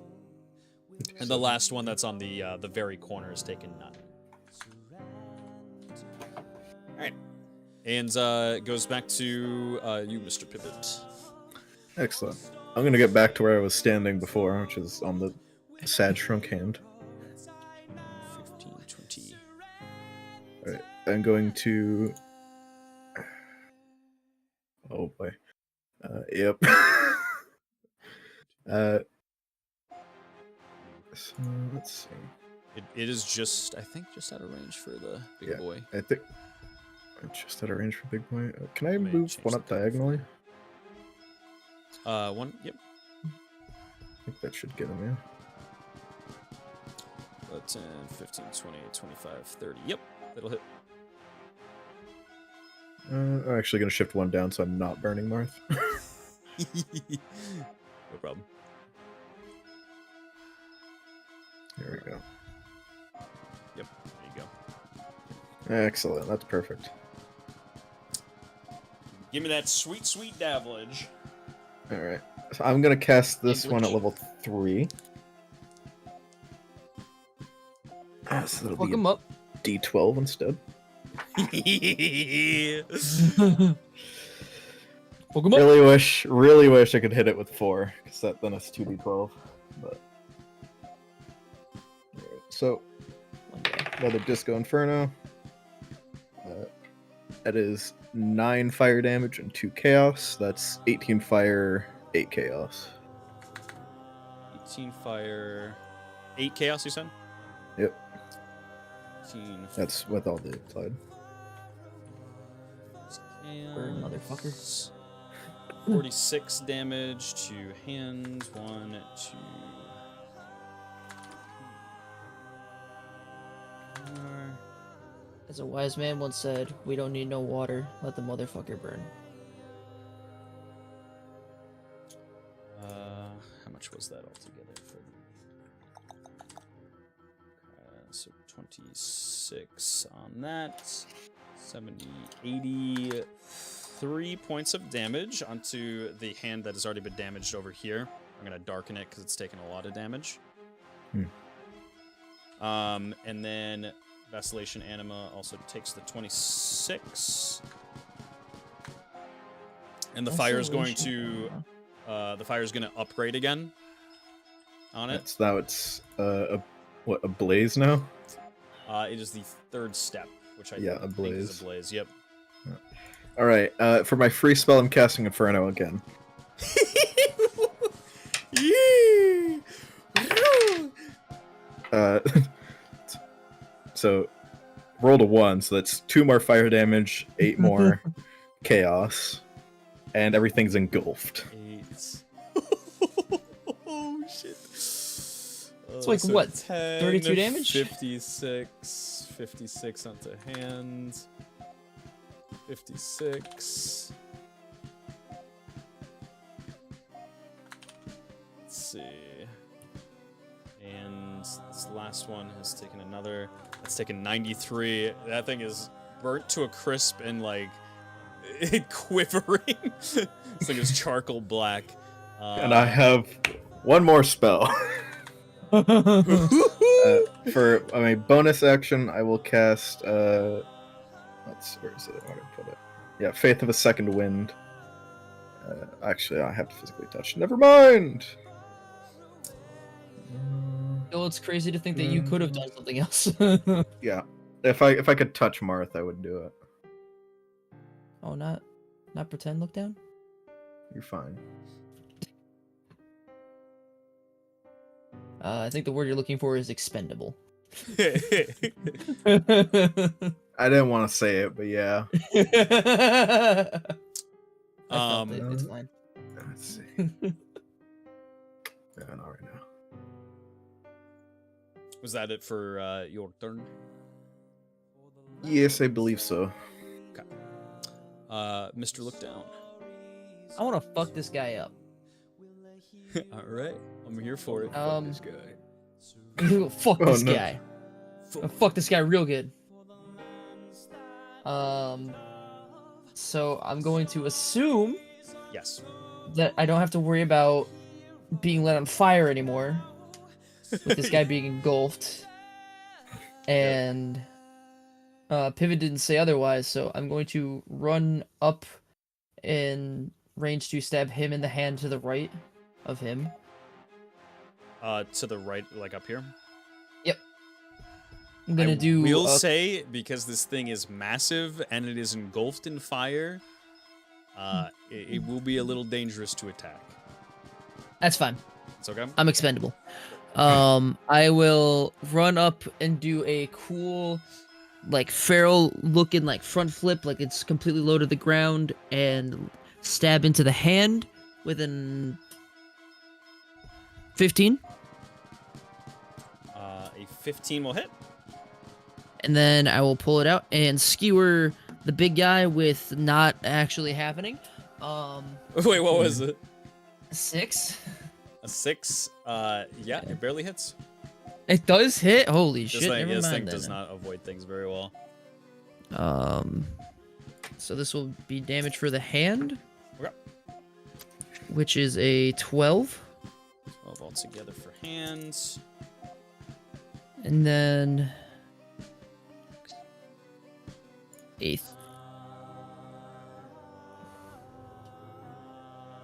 13 for the big guy. 13 for the big boy.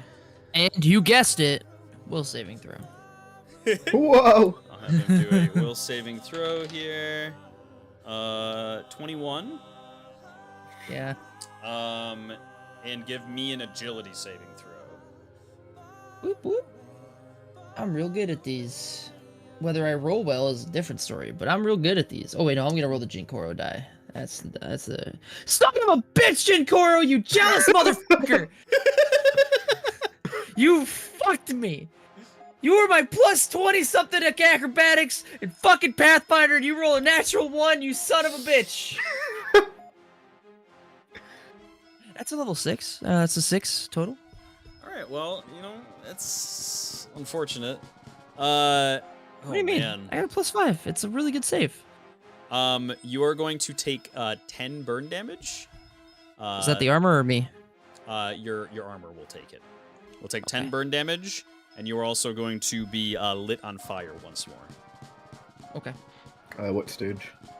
First stage. Minor. Alright.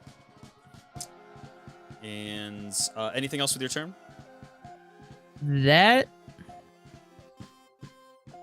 So what do we got? I got movement, bonus action. Wait a minute.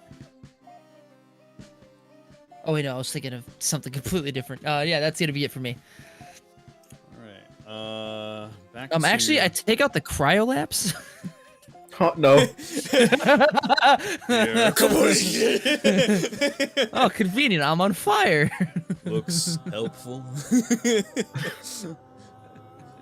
It goes back over to Marth. Let me open up one thing. Let me just look at something. Jesus, this is gonna be nuts. Honestly, when it rolls around to its turn. Yeah. Okay, Marth. Oh boy, he sees this thing. He sees that look down got set on fire by just walking up to it.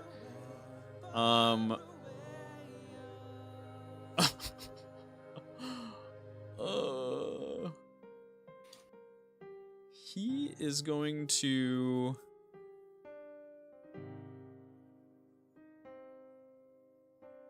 Seeing as how things are essentially handled at this point, he is simply going to wait. It's quite the definition, but He is simply going to wait. have a nice sit. Yeah, he's gonna enjoy a nice sit. He's gonna pass his turn.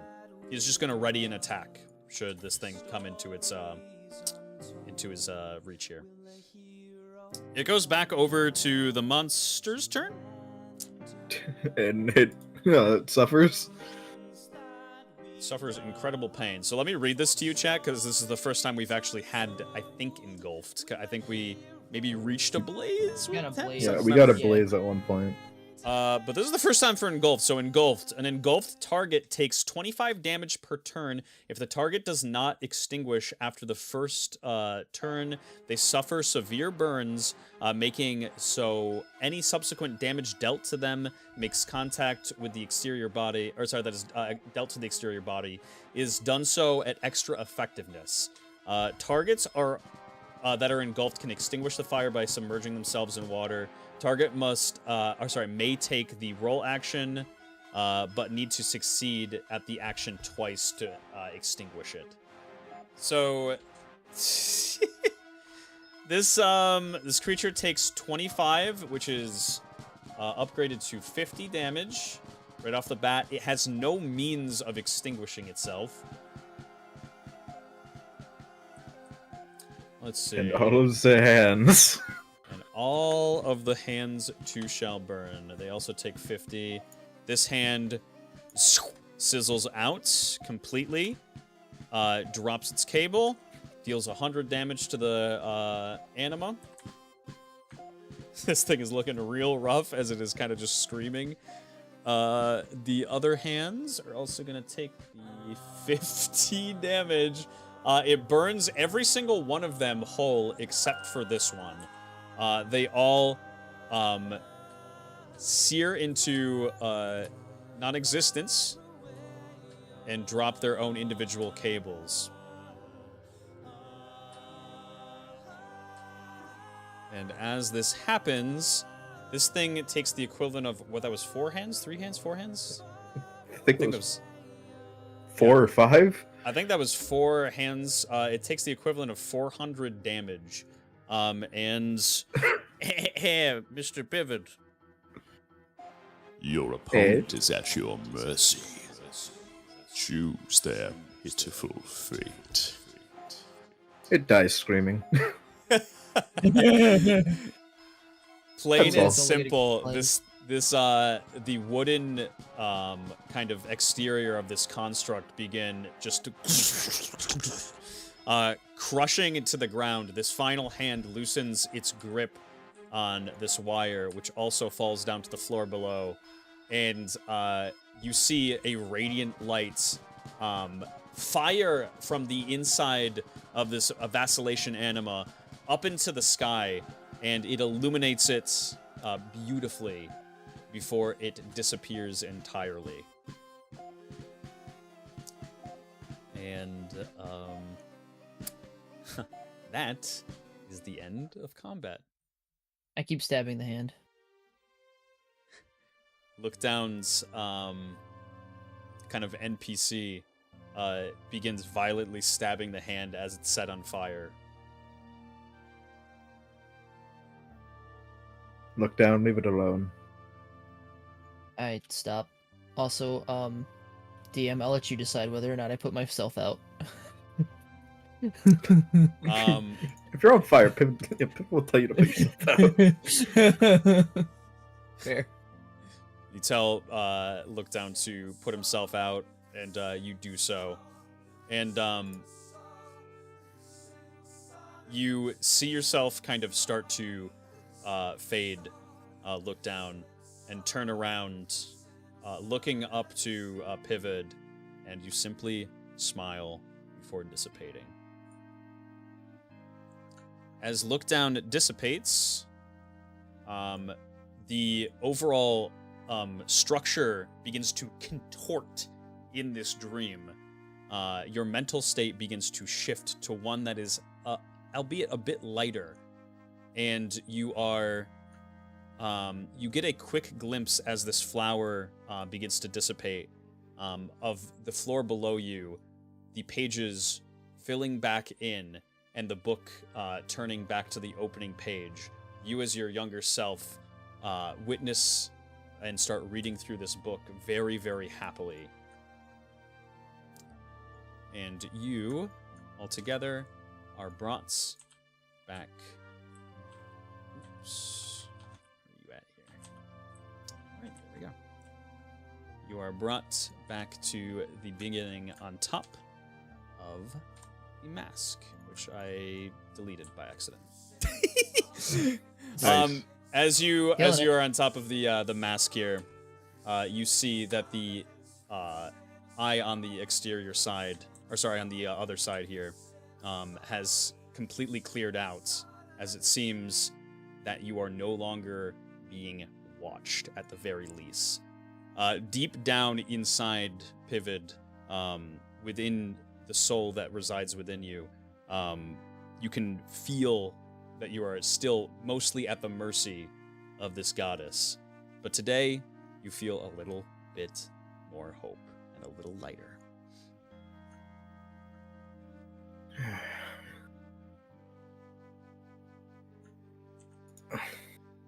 Pivot deactivates Willful Acceptance, just fucking like holds it out like it was fucking particularly repellent. Well,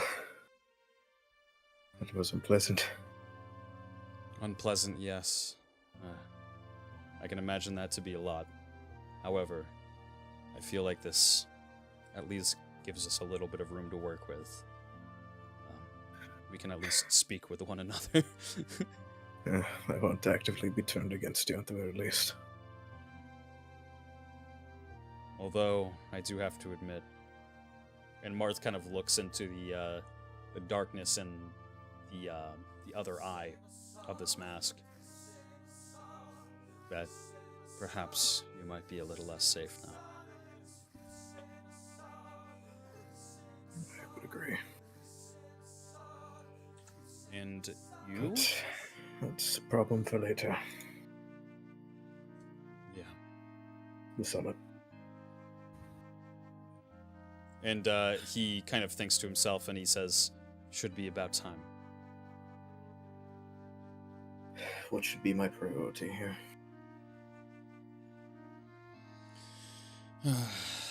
Our priority, well, actually, let's gather everyone together quickly. We'll have a conversation with one another one final time before you head out, and we can all formulate a plan from there. I know Thames likes to be involved in these types of matters. Yeah, that would be wise. And you begin waking up inside Castle Sens here.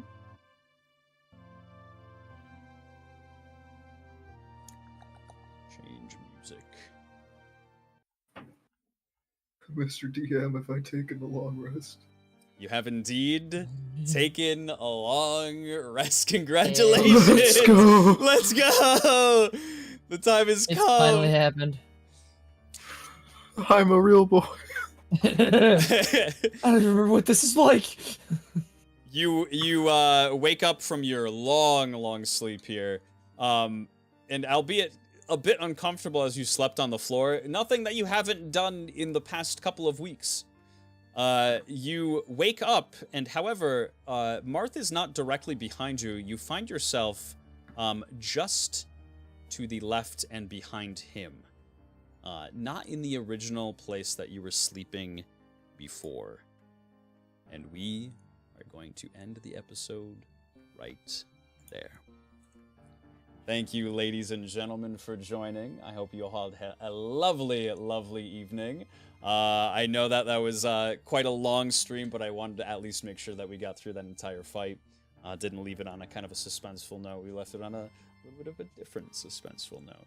I will see you not next Friday, as I have a large map to work on. So we are going to take a break next Friday. I'm going to do, a lot more streaming. I'm going to have shorts for the Marth's Dungeon recaps. So we're going to start at episode 1. I will recap each and every single episode and release them within each day of the week. So Monday you'll get one, Tuesday you'll get one, Wednesday, so on and so forth. And we're going to continue that onward throughout the campaign itself.